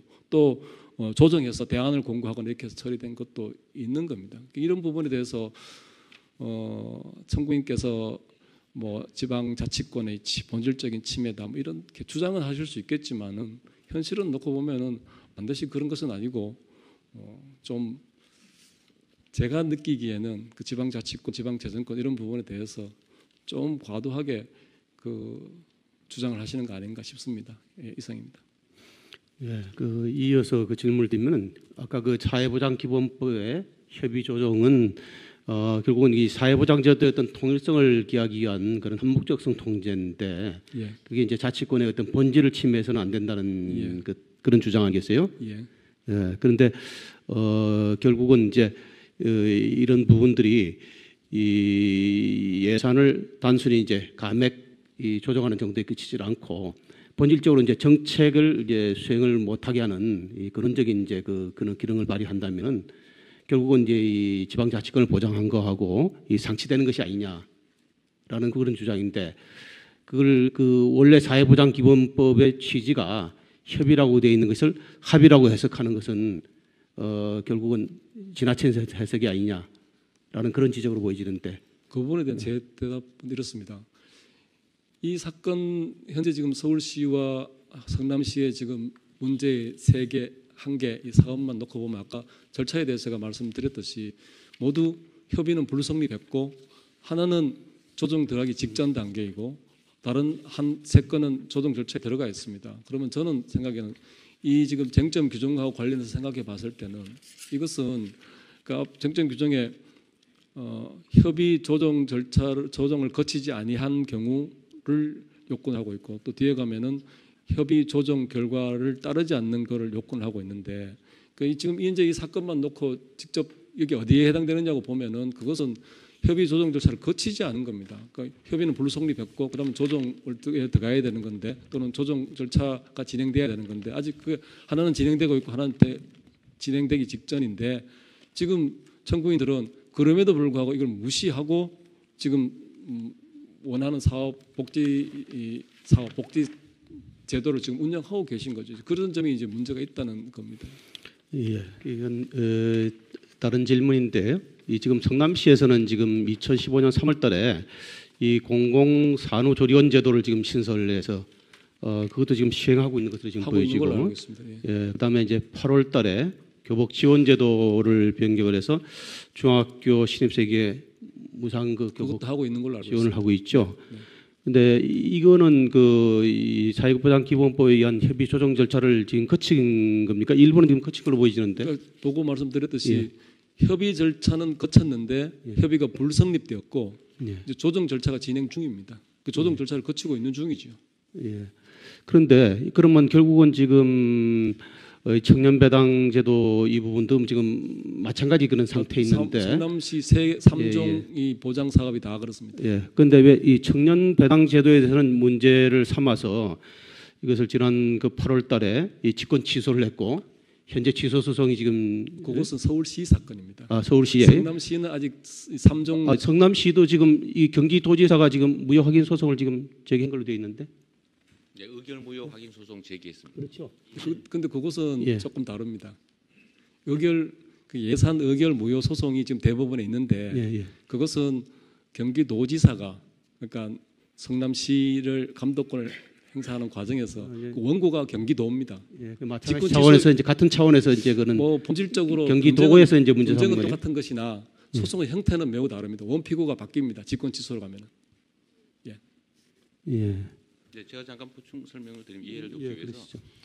경기도가 한 것은 기초단체 뭐 감독권 광역단체가 갖고 있으니까 의결 자체에 대한 무효 확인 소송을 했고 그거 말고 또 다른 제도가 있습니다. 제도가 두 종류가 있는 거죠.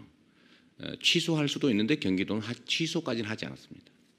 그 지금 광역 서울시에 대해서는 보건복지부가 의결 무효 소송을 또 하지 않고 취소 소송을 한 겁니다. 참 취소를 한 겁니다. 서울시 소송 수행자 예.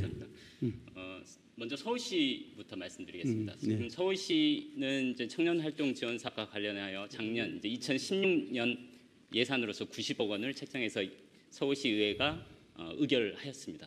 그에 대해서 행정자치부가 그 예산안 의결이 협의 조정 절차를 거치지 않은 상태에서 예산의 사전 절차를 거치지 않았다는 이유로 해서 예산안 무효 확인을 구하는 소송을 제기한 상태입니다. 예. 그리고 그 외에 이제 저희가 청년활동 지원 사업과 관련해서는 보건복지부 장관과 협의 절차를 계속 진행해 왔습니다. 진행한 이후에 아까 정부 대리인께서 시청구인 대리인께서 말씀하신 것처럼 협의 부동의의 의견을 저희가 받은 상태이고 조정 절차를 거치기 전에 저희가 사업을 시행했습니다. 그 시행에 대해서 보건복지부 장관이 지방자치법에 따라서 그에 대한 직권 취소를 내렸고 저희도 역시 지방자치법에 따라서 보건복지부 장관의 직권 취소에 대한 취소를 구하는 소송을 제기한 상태입니다. 네.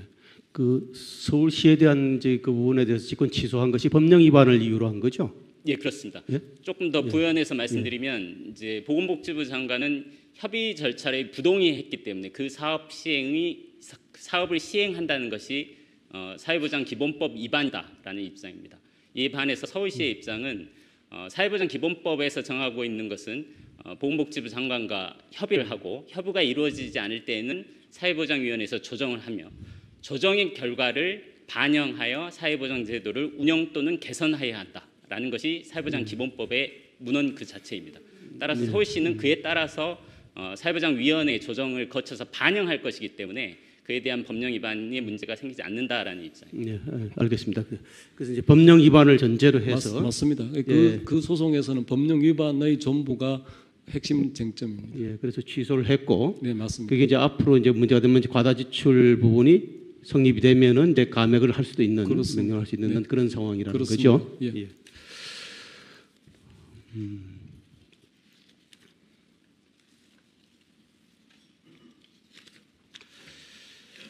그러면은 우선 청구인 측에 한번 질문을 한번 드려보겠습니다.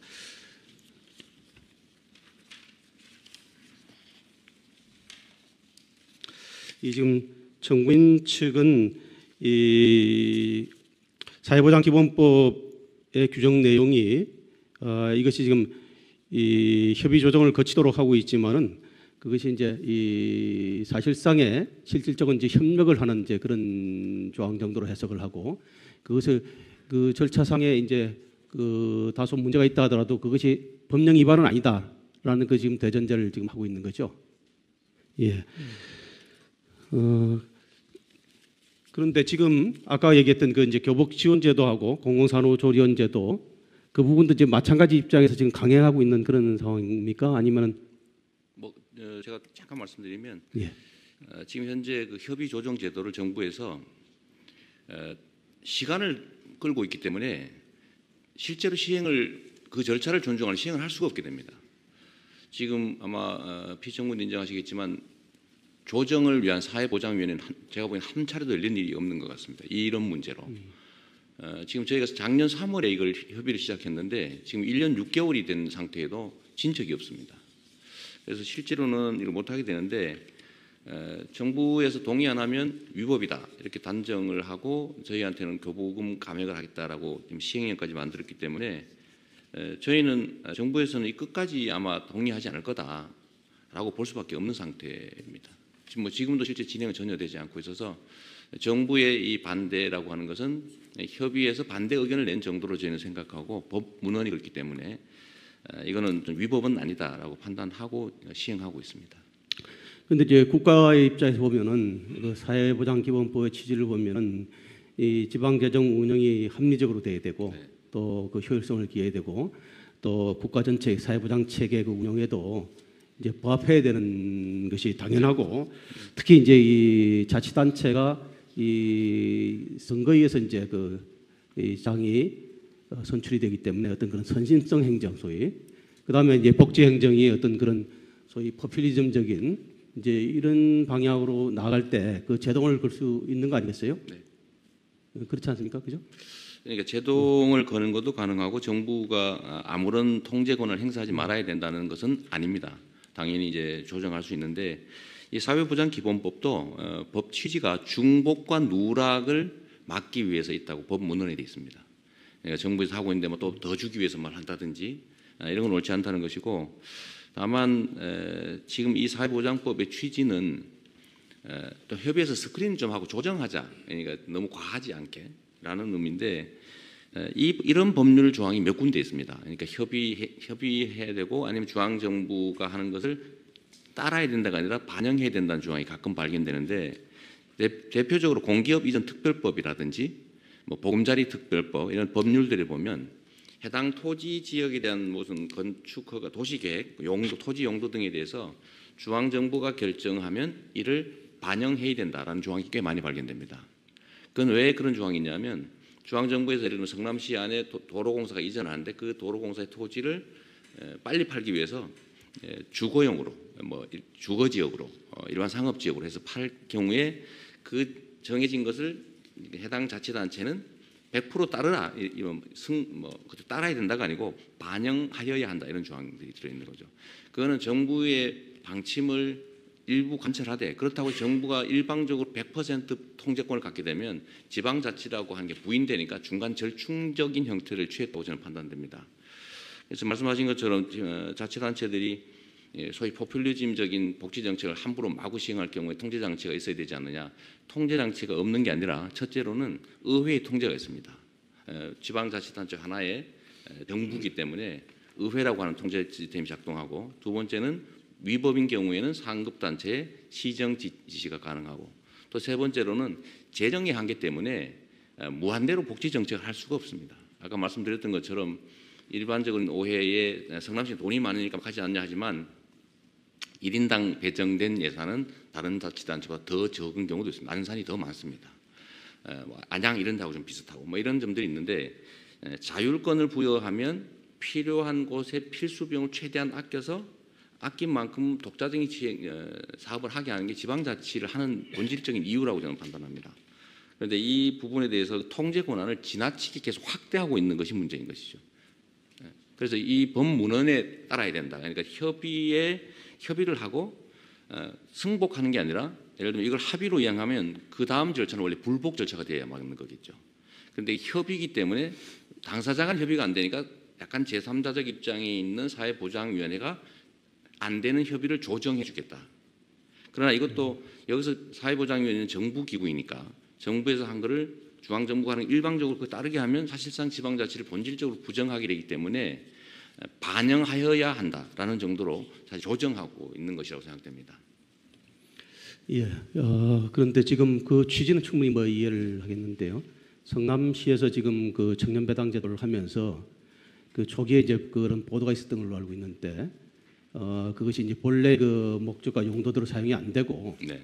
무슨 뭐 이 개인적인 무슨 깡하는 데 썼다 뭐. 그러니까 무슨 그런 보도도 있었고 그런데 그걸 보면은 결국은 이 복지 정책의 이제 취지는 처음에는 이제 그런 청년 일자리 문제를 이제 해결하는 일환으로서 정책을 마련했는데 시행 과정에서는 여러 가지 문제를 낳는 걸 봐서는 그것이 오히려 이제 이 사회보장 제도 전체의 운영 측면에서는 국가적으로 충분히 이거는 문제가 있고 오히려 복제 사각지대를 오히려 만들어내는 그런 문제점을 지적하고 있는 것으로 보여지는데, 근데 굳이 왜 조정 절차까지 완료하지 않고 왜 서둘러서 시행하는 이유가 뭡니까?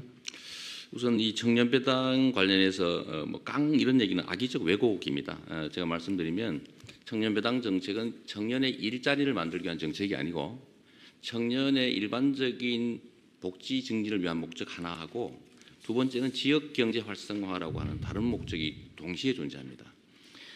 저희가 복지 지출을 하게 되면 복지 지출이 당사자가 아무 데서나 막 다른 걸 마구 쓸 수 있기 때문에 현금을 주면 막 아무 데 다른 지역 가서 하다못해 그야말로 술 먹는 데 쓸 수도 있겠지만, 성남시 재래시장과 골목 영세 상인들이 사용할 수 있는, 거기에서만 사용할 수 있는 소위 영내 지역화폐 형태로 지급한 겁니다. 왜냐하면 현금을 주는 것보다는 이 영내 지역화폐 형태로 지급하면 이게 지역경제에 반드시 한번 순환을 하고 지나가는 지역경제 활성화, 재래시장 매출 증대 효과가 있기 때문에, 그래서 저희가 지역화폐 형태로 이미 발행하고 있던 성남 상품권 형태로 주었는데, 그중에 극히 일부가 어머니한테 바꿀 수도 있는 거지만 좀 그런 시장이 실제로 존재하지도 않고 그런 논란이 되긴 했습니다. 사실은 현금을 주었다고 하면 이런 논란은 없었겠죠. 그러나 지역경제 활성화라는 재래시장과 골목을 살린다는 측면에는 오히려 유용한데, 거기서 생기는 약간의 단점이라고 한번 이해해 주시면 좋겠습니다.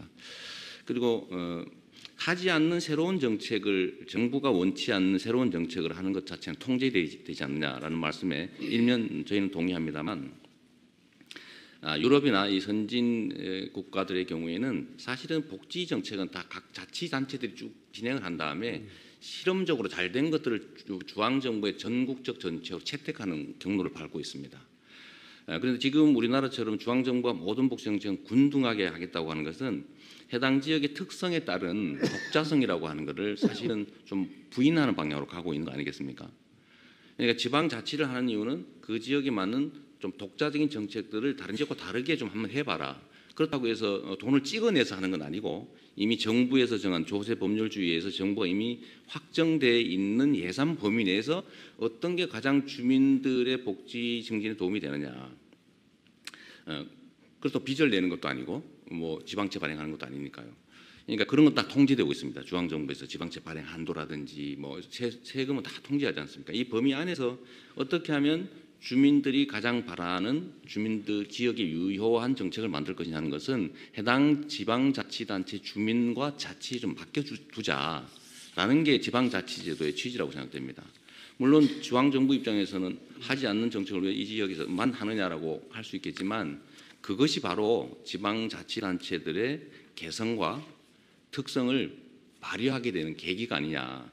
이런 정책이 예를 들어 주민들 입장에서 이런 거 하지 말자라고 하면 다음 선거나 다른 담당자에 의해서 바뀌어질 수 있겠죠. 그런 선택권을 해당 지역에 주는 게 맞다고 보는 거죠.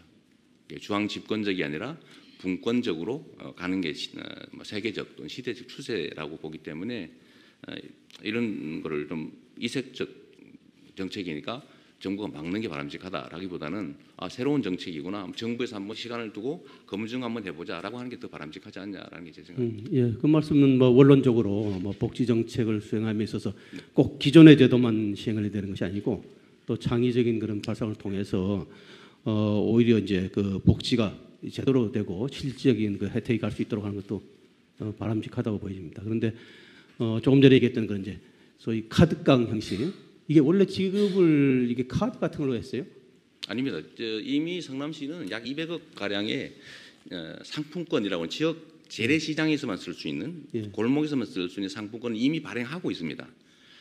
그런데 그건 사용할 수 있는 영업소들을 제한하고 있죠. 그리고 성남시에서 이미 이거를 주민들이 사서 사용하면 시 예산에서 6%, 명절의 경우는 10%를 지원하고 있었습니다. 제가 취임하기 전에부터. 그걸 왜 그렇게 하냐면 해당 지역에서 실제로 아주 극단적으로 얘기하면 10% 할인받아 사가지고 5%에 팔 수도 있죠. 왜냐하면 1인당 구매 한도를 정해놨습니다. 그런 부작용이 있긴 합니다. 실제로 저희가 그런 사례를 하나 찾아내기도 했습니다. 저희가 단속을 하니까요.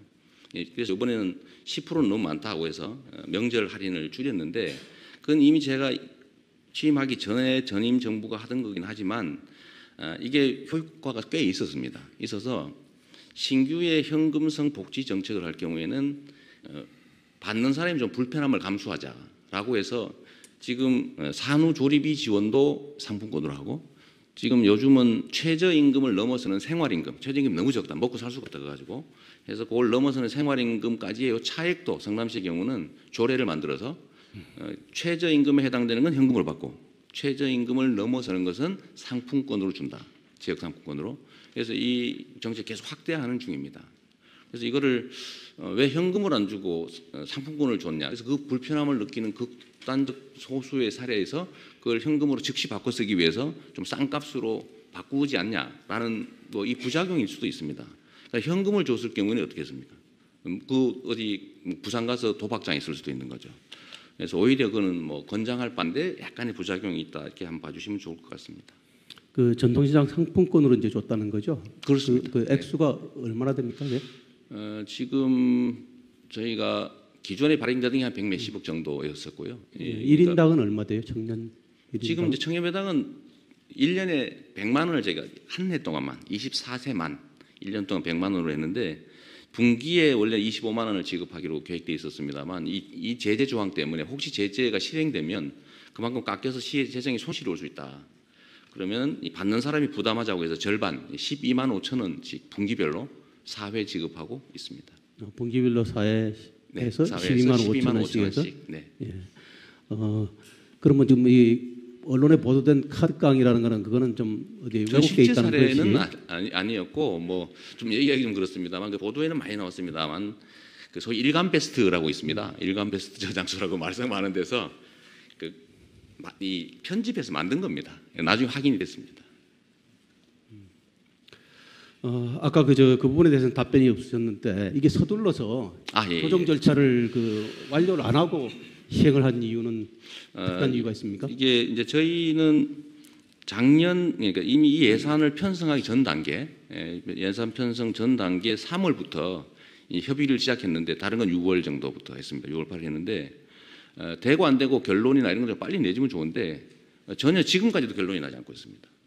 그러니까 결국은 지방자치단체 입장에서는 중앙정부에서 이 조항을 이제 동의 조항으로 해석하고 이거에 위반되면은 위법하다라고 해석하면 정부에서 반대하는 일체의 복지 정책을 못하는 상황이 발생할 수 있기 때문에 옳지 않다고 판단했고 나름대로 집행이 시작되기 전 단계에 최선을 다해서 저희가 협의를 했습니다만 중앙정부에서는 최종 결론을 내지도 않고 또 낸다고 해도 뭐 계속 조정 결정을 밟고 있고 조정 결정이라도 뭐 사회복지위원회, 사회보장위원회에서 열리면 원래 거기 저희가 참석할 수 있게 돼 있습니다. 참석해서 발언할 수도 있는데 그런 거라도 있으면 모르겠는데 계속 너무 지연되기 때문에 결국은 정부의 이 절차를 그냥 액면대로 조정 절차 끝난 다음에 하려고 하면 못하는 상황이 발생할 수 있다고 판단했습니다. 네. 이미 예산은 편성되고 조례도 통과되고 그러니까 만약에 이걸 정부에서 통제하기로 마음먹었으면 조례 통과될 당시에 조례를 사실 뭐 이렇게 불승인한다든지 그런 절차는 있거든요. 이 조례가 위법하다라고 하면 그 조례를 안 했으면 아예 못했을 텐데 조례에 대해서도 뭐 이의 절차는 없었고 또 예산도 통과됐고 그렇다고 정부에서 협의를 안 해준다는 이유로 편성된 예산을 집행하지 않고 그냥 가지고 있을 수는 없었습니다. 예, 우리 피청구의 측에 조금 전에 우리 청구인 성남시 시장께서 말씀하신 그 부분에서 이 절차가 이렇게 지연되고 있는 특별한 이유가 있어요? 그것까지는 저도 파악을 못 하고 있습니다. 근데 아까 제가 보여드렸던 표 한 번 더.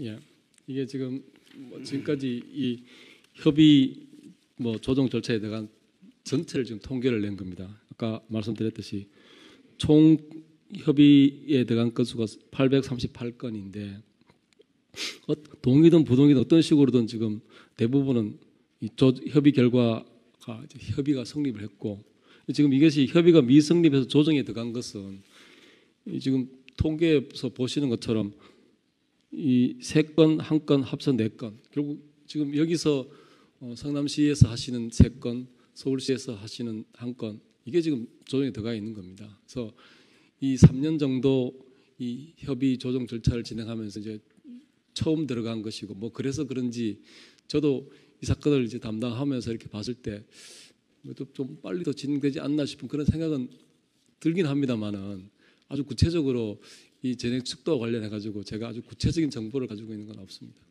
근데 정책이라는 것이 그 타이밍을 놓치면은 그것이 효과가 반감이 되고 또 경우에 따라서는 여러 가지 부작용을 낳게 될 수 있잖아요. 그런데 이 지금 청년 배당 제도의 경우에도 지금 1년 정도 이미 경과가 됐고 그 전에 공산호조리원 제도나 교복 지원 제도는 뭐 1년 6개월이 돼 있는데 그렇게까지 이 협의 조정이 지연된다면은 자치단체로서는 이 정책 수행하는데 여러 가지 그 어려움이 많을 것으로 보여지는데 제가 그냥 피상적으로 안다기보다 생각하기로는 이 사건 같은 경우에 성남시도 그렇고 서울시도 그렇고 뭐 협의 절차 또는 협의 불성립 되는 그런 단계에서 일방적으로 제도를 시행해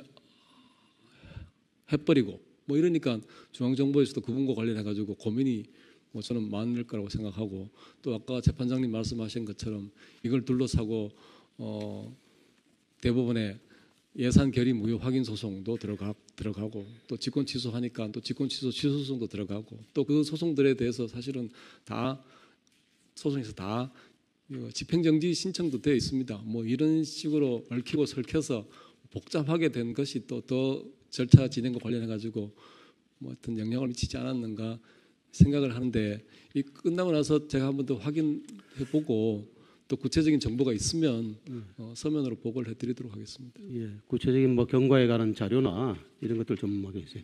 왜냐하면 일제히 이 부분에 대해서 법령 위반이다 하면 명시적으로 왜 안 된다는 그 이유를 적시를 해가지고 통지를 하고 그래서 자치단체로서는 다른 대안을 마련하든지 그 적절하게 대응을 할 수 있도록 하는 것이 좋을 것 같은데 무작정 지금 이 조정 절차 자체도 지금 계속 길어지는 형태는 바람직하지 않은 것으로 그렇게 보여져요. 예, 근데 한 가지 말씀드리고 싶은 건 여기서 지금 뭐 이 문제의 4건이 이제 협의 절차, 조정 절차에 들어가 있는데 그 복지 사업 자체가 가령 현행 법에 바로 위반되면은 뭐 쉽게 막았겠지요. 제가 파악하기로는 그건 아닌 듯하고 그 복지 사업을 하는 것 자체가 바로 법령 위반이 되는 건 아닌 것 같고 여기서 법령 위반이 문제되는 것은 사회보장기본법에 정해진 그런 협의 조정과 관련된 중앙정부와 지방정부에 대해서 뭐 그렇게 협의 절차를 진행한다든가 또는 일정 부분 통제한다든가 하는 그런 부분과 관련된 절차적인 법령 위반이 아닌가 싶습니다. 예. 저번에 그 제가 잠깐 말씀드리면 지금 이 협의를 내부 지침, 중앙정부 복지부의 내부 지침에 하면 60일 안에 협의를 최종해야 된다고 되어 있습니다.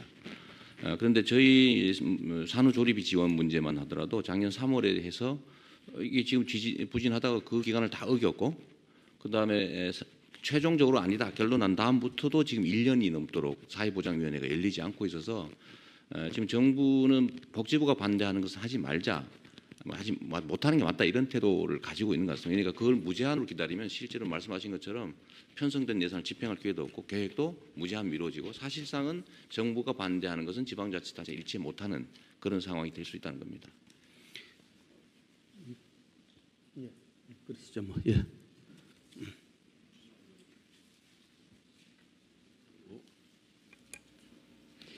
우리 현행 헌법상 그 지방자치단체의 그 자치권이 확대돼야 되는 것이 바람직하다고 그런 생각을 가지고 있습니다.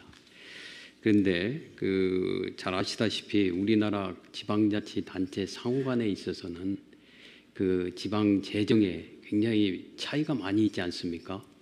그런데 어떤 좀 그 청구인측과 같이 서울시라든지 성남시 같이 지방 재정 자립도가 높은 곳에서는 이런 어떤 독창적인 복지 제도를 시행을 하는데 그렇지 못한 그 자치단체에서는 이런 것을 시행하지 못하고 그런 속에서 나오는 그 사회 통합 문제라든지 또는 국가 전체적인 측면에서 볼 때에는 여러 가지 불규정의 문제가 생기지 않습니까?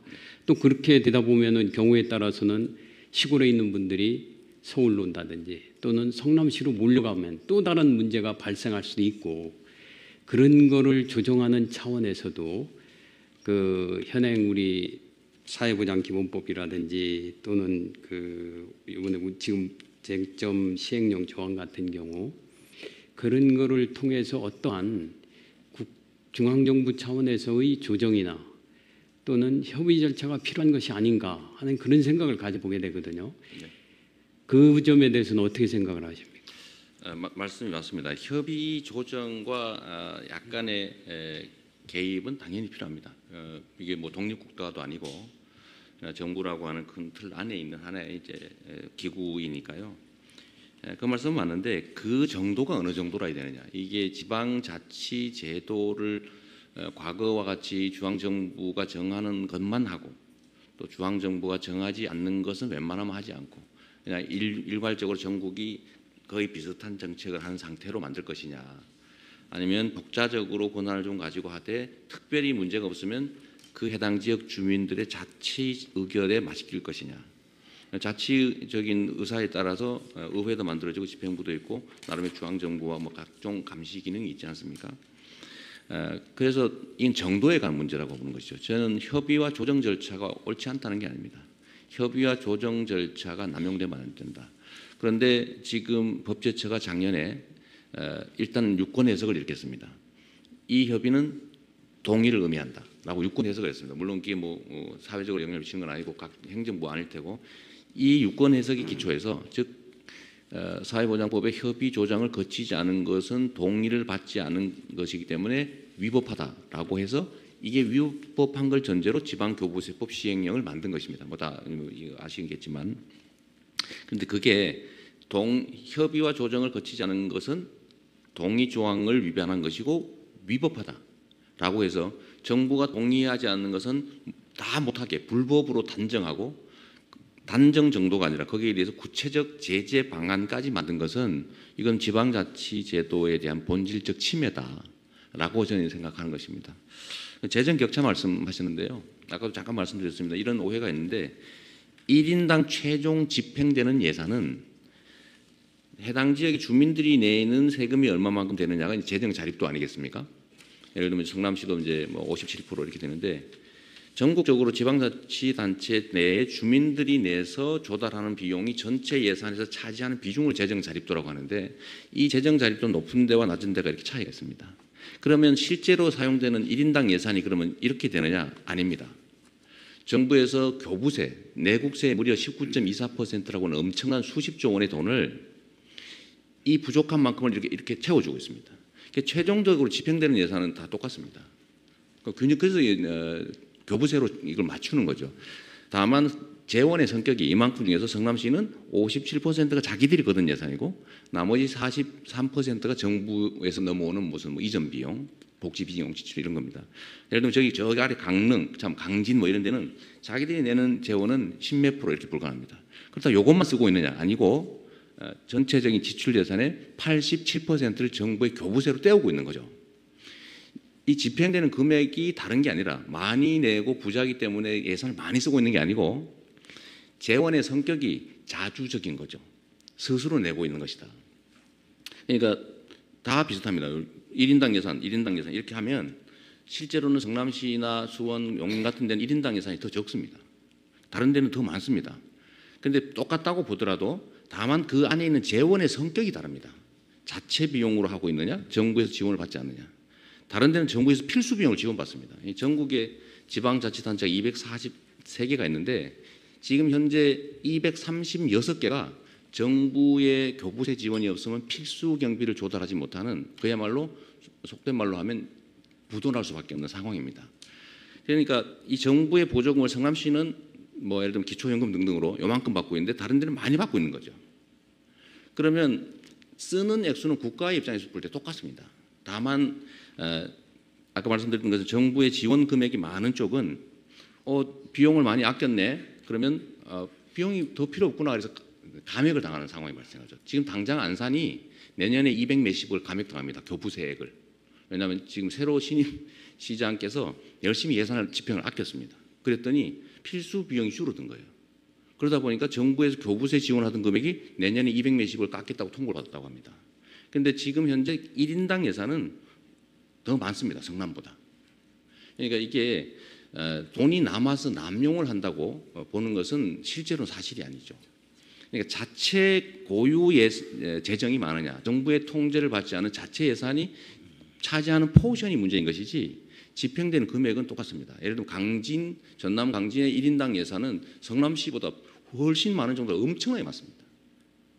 같은 도시 구역을 따지더라도 이 수도권의 불교부 단체, 자체 재원이 많아서 필수 경비를 조달한다는 이유로 교부세의 내국세 지원을 받지 않는 자치단체들은 1인당 예산이 훨씬 적습니다.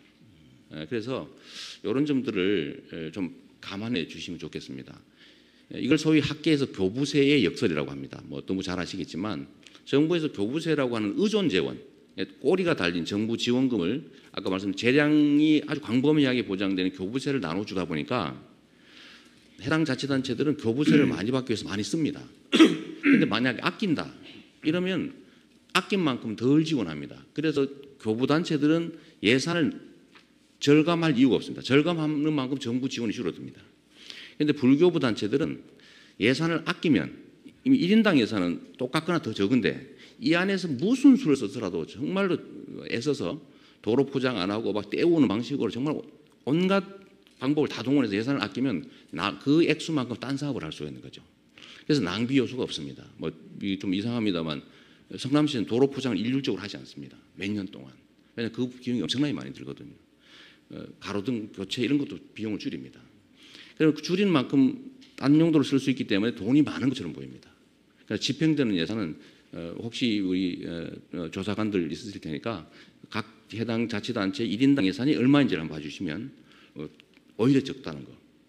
그 점 좀 제가 꼭 말씀드리고 싶고, 다만 이게 가능한 이유는 정부의 통제가 없는 대신에 자율권을 가지고 있는 예산이 그 폭이 많기 때문에 그 폭에서 어떻게든지 아껴서 새로운 정책을 주민들의 인기를 얻기 위해서, 그게 지방자치 본질 아닙니까?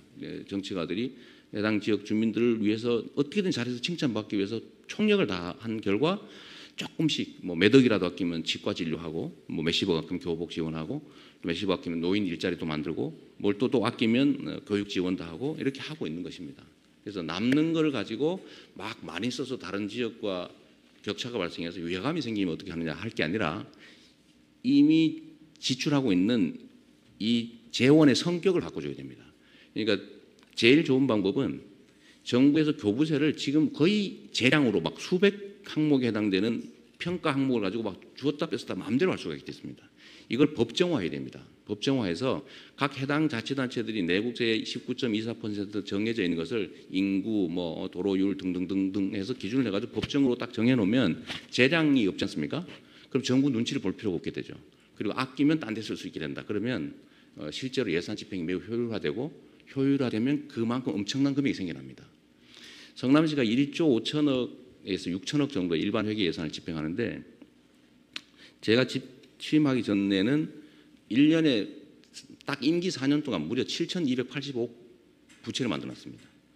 그 정부 승인을 받을 수가 없으니까 무슨 특별회계 있던 이런 돈을 막 쓰거나, 아니면 시청 청사 부지 매입 대금을 외상으로 깔아놓는다든지 뭐 이런 방식으로 7천 몇백억을 남겨놨는데, 똑같은 예산을 가지고 제가 취임해서 3년 6개월 만에 현금만 줄인 게 4,572억입니다. 똑같은 살림을 가지고 그 사이에 무슨 세금이 많이 늘거나 뭐 이런 거 아닙니다. 그러니까 그 차이는 거의 조 단위의 차이가 나죠. 이 낭비 요소가 엄청나게 많은 겁니다. 일반 회계 예산에 저희가 7% 평균적으로 따져보니까 7% 정도를 줄였던데, 그러니까 한 2,300억 정도. 근데 이걸로 3년 6개월간 부채 4,572억, 지방채 1,200억에서 갚고, 2014년부터 본격적으로 한 것들이 예를 들면 그걸로 다시 옛날처럼 뭐 그 도로 포장하고 이런 쓸 필요는 없으니까 그걸로 조금씩 전환을 한 겁니다. 일부에서 의심하는 것처럼 청년 인기 얻기 위해서 노인이나 뭐 사회적 약자나 장애인 이런 거 복지 정책 해야지 왜 거기 쓰냐 하는데, 사실은 그 이전에 이미 노인, 뭐 장애인 복지라든지 사회취약계층, 노인 일자리, 보육 복지, 출산 복지, 교육 지원 이런 것들 이미 다 하고, 또 거기서 더 추가적으로 더 쥐어짜고 또 약간의 추가되는 세원들이 발생하니까 그 기존의 필수 경비를 늘리지 않고 복지 정책을 늘린 게 이번에 문제된 마지막 단계의 그 3개입니다. 이게 겨우 이제 200억 정도인데, 성남시 예산이 일반 회계 지출 예산만 연말 정도 되면 1조 6천억입니다. 그러니까 이 200억은 사실 큰 돈이 아니죠. 솔직히 중앙정부 예산도 마찬가지 아니겠습니까? 조금만 마음 쓰고 아끼면 충분히 할 수 있는 일이거든요. 그래서 그 점을 좀 예, 그런데 이제 이 뭐 성남시가 뭐 그렇다는 건 아니고요. 혹시라도 있을지 모르는 그 포퓰리즘적인 성격의 그런 정책이 시행될 때 그거를 억제하기 위해서는 지금 사회보장 기본법이라든지 또 지금 있는 지방교부세법의 그런 조항들이 어떠한 규범력을 갖고서 작동하는 것이 좀 맞다고 생각하십니까? 어떻다고 생각하십니까? 그거에 대해서는. 저는 그런 통합 조정 역할이 필요하다고 생각합니다.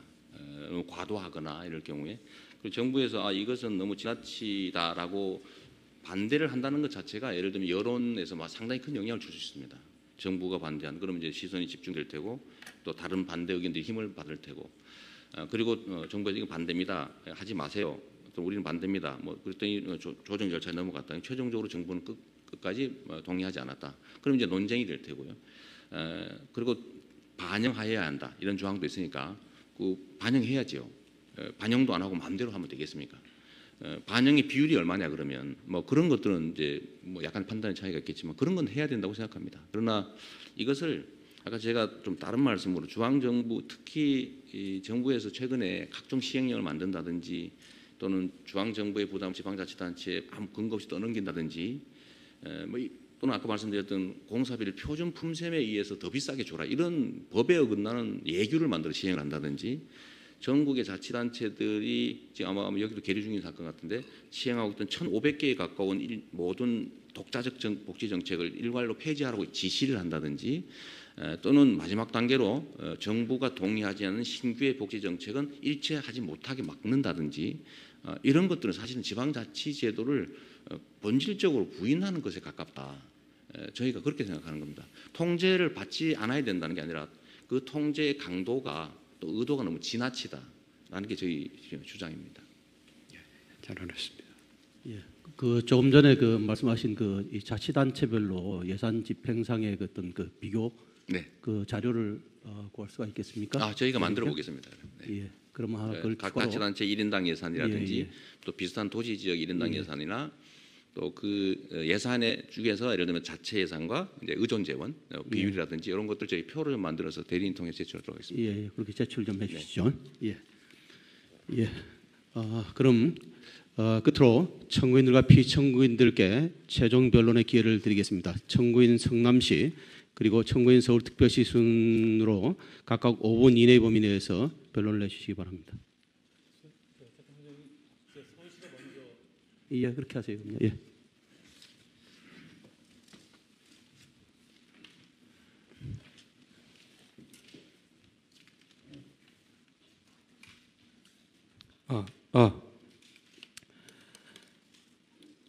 청구인 서울특별시 대리인이 최종 변론을 하겠습니다. 존경하는 헌법재판소 소장님 그리고 헌법재판관님들 여러분, 이 사건은 지방자치단체가 중앙정부의 간섭으로부터 얼마나 자유롭게 사회보장제도를 운영할 수 있는가를 묻고 있습니다. 바꿔 말하면 자치단체가 운영하는 사회보장제도에 관하여 중앙정부가 다른 의견을 가졌을 때 지방교부세 감액이라는 수단을 사용하는 것이 헌법상 허용되는가라는 점을 묻고 있습니다. 청구인 서울특별시는 허용될 수 없다라고 주장하였고 지금까지 제시한 근거들은 크게 세 가지로 요약됩니다. 규제 수단, 규제 대상, 그리고 국민에게 미치는 영향이라는 것인데 이들을 간단히 정리함으로써 마무리 발언을 가름하도록 하겠습니다. 첫 번째로 교부세 감액이라는 규제 수단에 관한 것입니다. 이 사건 시행령은 지방교부세법에 근거합니다. 그런데 시행령은 법이 원래 정했던 것보다 더 쉽게 교부세 감액을 할 수 있도록 규정했습니다. 비용 과다 지출에 대한 별다른 심사가 없이도 곧바로 인정되도록 한 것입니다. 이 점에서 위법하고 이건 법과 시행령 문헌을 비교하면 명백히 확인됩니다. 그리고 법이 교부세 감액 사유로 규정한 지방자치단체의 법령 위반, 이 말은 제한적으로 해석해야 합니다. 확대해서 해석하게 되면 재정적 영향과 전혀 무관한 법령 위반들까지도 모두 통제하는 일반적 준법 통제 수단이 되어버립니다. 자치단체의 재정적 안정성 확보라고 하는 지방교부세법 본래의 입법 목적을 넘어서게 되는 것입니다. 자치단체의 일반적 법령 위반은 지방자치법 그리고 감사원법 등에 의해서 통제될 수 있습니다. 무엇보다도 이 규정은 지방자치제도가 우리 헌법상 문헌으로만 존재할 뿐 현실에선 아직 시행되지 못하던 1960년대 초에 도입된 제도입니다.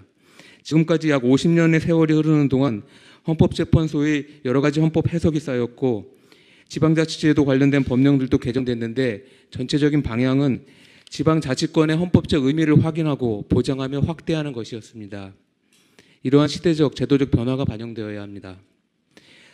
두 번째로는 자치단체의 사회보장제도 운영이라는 규제 대상에 관한 것입니다. 사회보장제도에 관해서는 사회보장기본법이 다른 법률에 우선합니다. 이 기본법은 사회보장제도를 수립하고 시행할 의무를 중앙정부뿐만 아니라 자치단체한테도 부여했습니다. 그리고 중앙정부와 자치단체가 독립적이고 대등한 관계에서 협력하라는 취지로 규정했습니다. 그런데 자치단체의 협의 대상인 복지부 장관, 조정을 담당하는 사회보장위원회는 모두 중앙정부 소속 행정기관입니다. 이 때문에 사회보장기본법은 이들의 의견이 자치단체의 의견과 다를 때 자치단체가 그 의견을 반영해야 한다고 했지 그대로 따라야 한다라고 하지 않았습니다. 그대로 따르라고 하면 중앙정부가 최종적인 결정권을 가지게 되고 자치단체는 그 결정된 사항을 집행하는 하급기관으로 전락하기 때문입니다. 다시 말하면 우리 사회보장기본법은 자치단체가 자기 관할구역 내에서 중앙정부의 의견과 어느 정도 다르게 사회보장제도를 운영하는 것을 처음부터 예정하고 있는 것입니다. 그럼에도 불구하고 중앙정부가 엉뚱하게도 지방교부세법을 이용해서 교부세 감액이라는 불이익을 준다는 것은 사회보장제도에 관해서 우선적 효력을 갖고 있는 사회보장기본법에 반하는 것입니다. 만일 불이익을 주고자 했다고 하면 사회보장기본법에 명시했어야 합니다. 마지막으로는 일반 국민에 관한 것입니다. 이 사건은 대통령과 시장들 사이의 권한쟁이지만 그 재판 결과는 국민에게 막대한 영향을 줄 것입니다. 이 사건에서 국민은 납세자이고 사회보장제도의 수혜자이고 또 지방자치단체를 통한 자치권자입니다. 먼저 납세자로서 국민은 국세의 약 20%에 해당하는 지방교부세가 낭비 없이 효과적으로 사용되길 바랍니다. 다음으로 사회보장제도의 수혜자로서 국민은 중앙정부와 자치단체가 다양하고 내실 있는 사회보장제도를 시행하길 바랍니다. 국민은 누가 사회보장제도를 잘 운영하느냐를 두고 중앙정부와 자치단체가 협력하는 동시에 경쟁하길 바랍니다. 그래야 국민에게 더 많은 혜택이 돌아가기 때문입니다. 마지막으로 자치권자로서의 국민은 자치단체를 구성해서 자기 지역의 사회보장제도를 직접 결정하고 운영에 참여하길 원합니다. 자기 손으로 자기 지역을 더 행복한 곳으로 만들려는 것입니다. 이런 주민들의 열망에 의해서 자치단체 하나하나가 더 행복한 것으로 변화하는 것만이 나라 전체가 더 살기 좋은 곳으로 되는 가장 빠른 지름길이고 아마 유일한 길일 것입니다. 중앙정부가 사회보장제도 운영과 관련해서 자치단체와 의견이 다르다는 이유로 교부세를 감액하려고 시도하는 게 이것이 이러한 국민의 바람에 어긋나는 것이라 믿기에 서울특별시는 이 사건 심판 청구에 이르게 되었습니다. 존경하는 헌법재판소 소장님 그리고 헌법재판관님, 이제 마무리를 하겠습니다. 이 재판은 우리나라 지방자치제도와 사회보장제도의 발전에 있어서 중대한 전환점이 될 것입니다. 사회보장제도 운영에 있어서 자치단체와 뜻이 다를 때 중앙정부가 교부세 감액이라는 수단을 사용하는 것이 헌법상 과연 허용되는가라는 물음이 이 법정에 제시되었습니다. 이에 대한 판단을 통해서 앞으로 중앙정부와 자치단체가 어떤 권한과 역할을 가지고 사회보장제도를 운영해 나갈지가 결정될 것입니다. 우리 헌법은 34조에서 국민의 인간다운 생활을 할 권리를 위해 국가가 사회보장제도 운영에 노력할 의무가 있다고 선언했습니다. 동시에 우리 헌법은 제117조에서 지방자치제도를 보장했습니다. 즉 우리 헌법은 국민을 위한 사회보장제도가 중앙정부나 자치단체 어느 일방의 결정에 의해서가 아니라 양자의 협력에 의해서 실현될 것을 예정하고 있습니다. 이러한 헌법 규정에 따라 중앙정부와 자치단체가 대등한 관계에서 협력하여 사회보장제도를 운영할 수 있도록 부디 현명한 판단을 내려주시기 바랍니다. 국민들의 자치권이 확대되는 것은 1987년 개헌 이래 30년 동안 확인해온 우리 세대의 거대한 시대적 흐름입니다. 우리 헌법은 이미 그러한 가치를 선언했고 그 가치가 이 재판에서 또 다시 확인되길 바랍니다. 경청해 주셔서 감사합니다. 예, 수고하셨습니다.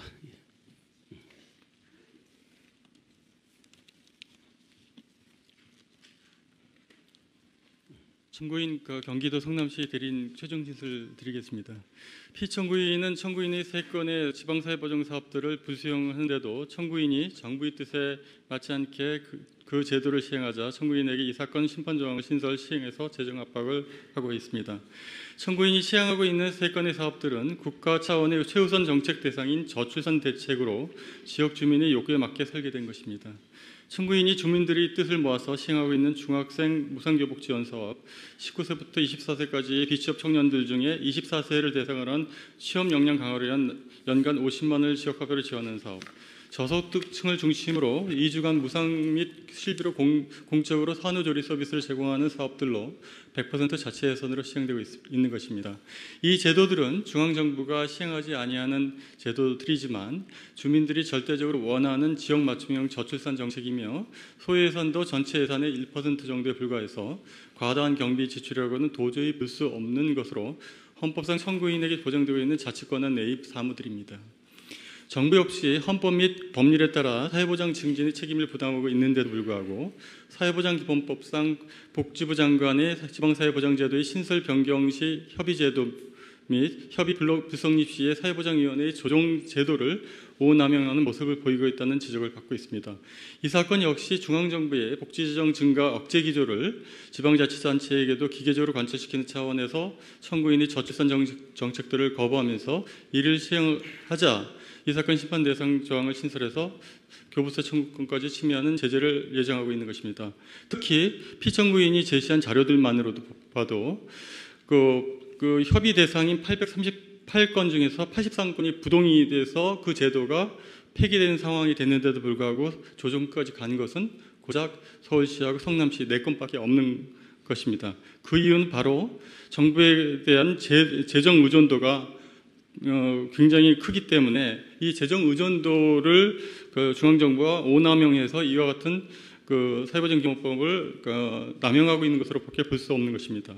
이미 살펴본 바와 같이 이 사건 심판 조항들은 집행명령이 범위를 일탈해서 헌법 제75조를 위반했으며 청구인의 헌법상 보장받은 자치권을 침해하고 있음이 분명합니다.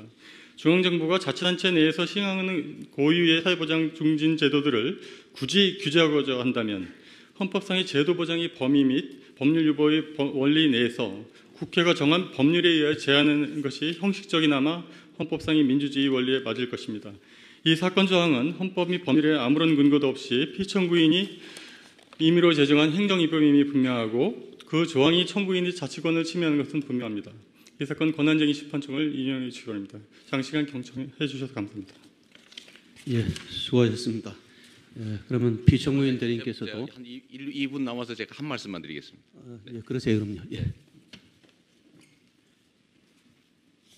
네, 우선 아까 통제가 필요하다 이런 말씀하셨는데 지금 성남시가 하고 있는 3개 정책 중에서 2개는 공약 사업이었습니다.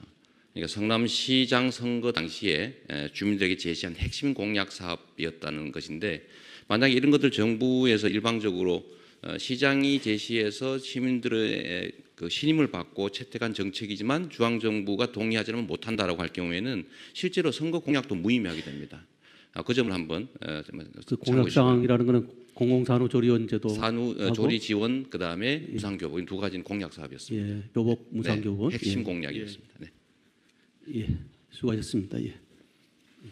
예, 저는 이 자료를 좀 볼 수 있도록 해주시면 좋겠습니다.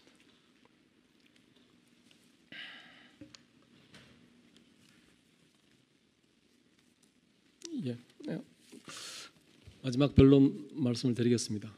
우선 핵심적인 내용으로서는 이 지금 시행령의 쟁점 기준과 관련해 가지고 피청구인은 이 지방교부세 감액 요건이 충족되려면은 그러니까 법령 위반과 비용 과다 지출이 동시에 만족하는 경우라야 한다는 말씀을 분명하게 드립니다. 그런데 이 사건 권한쟁의 사건의 그 배경이 된 성남시와 서울시의 그 사회복지 사업을 놓고 보면은 지금 이 쟁점 규정에서 규정한 내용 중에서 그 협의 조정 절차를 거치지 않고 지금 사업을 하시는 겁니다. 그러니까 그 부분에 해당된다는 말씀을 드리겠습니다.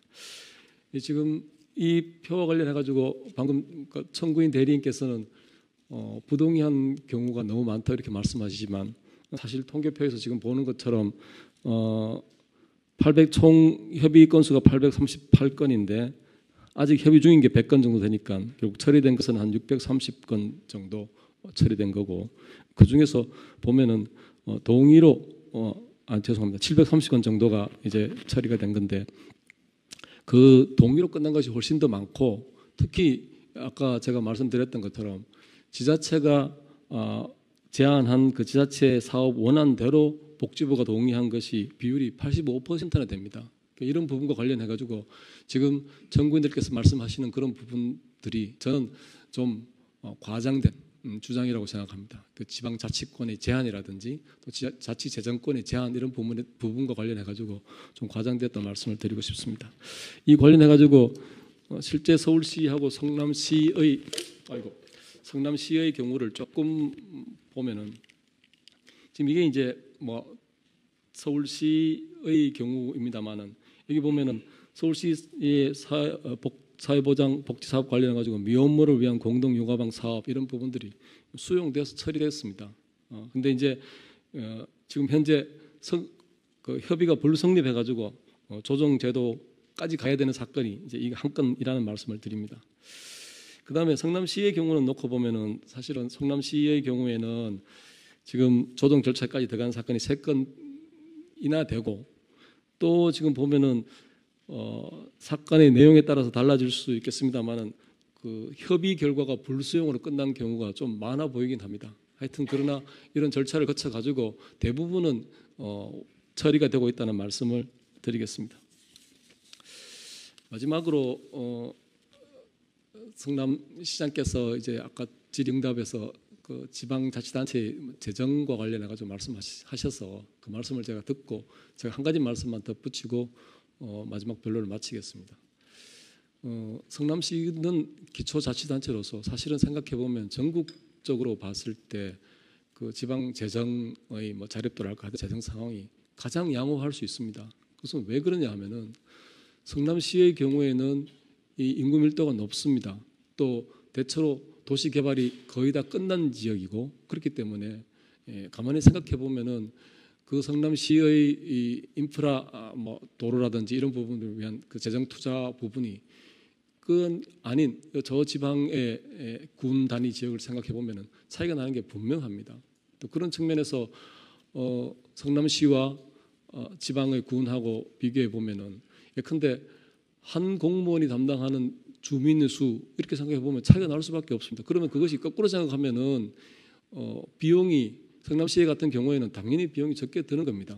그런 측면에서 성남시가 재정이 가장 양호할 수 있다는 점은 저도 이해를 하는데 자 그러면 국가에서 봤을 때 이 사회보장기본법상 이 협의 조정 절차 제도와 관련해 가지고 생각을 해보면은 이 협의 조정 제도의 목적은 물론 사회보장 제도 자체의 그 중복이나 누락을 막는 그런 부분도 있지만은 중앙정부로서는 지방자치단체 사이에서 지방자치단체가 사회보장 사업을 자율적으로 하는 것은 지지돼야 되겠지만은 그 결과 자치단체 사이에서 지방 사회보장 제도의 격차가 지나치게 나는 것도 나름대로 그 부분에 대해서 어느 정도 문제가 발생할 수 있고 그 부분은 중앙정부가 그거를 갖다가 관리해야 될 몫이 있는 겁니다. 그거와 관련해 가지고 지금 이 협의 조정 절차가 진행되고 있는 거고 지금 통계표로 보여드린 것처럼 대부분은 협의가 성립해서 끝나고 있고 그 협의 성립의 대부분은 또 지방자치단체가 원하는 사업이 복지부의 승인에 의해서 시행되고 있는 겁니다. 이런 부분과 관련해 가지고 청구인들께서 말씀하시는 그런 지방자치권, 지방재정권에 대한 과도한 침해, 제한 이런 부분을 말씀을 하시겠지만은 이런 통계자료 전체를 놓고 보면은 그것도 좀 지나친 주장일 수 있다. 이런 측면을 감안해서 재판을 해주시기 바랍니다. 감사합니다. 이상입니다. 대표님 죄송하지만 30초 정도만 발언할 게 해주시겠습니까?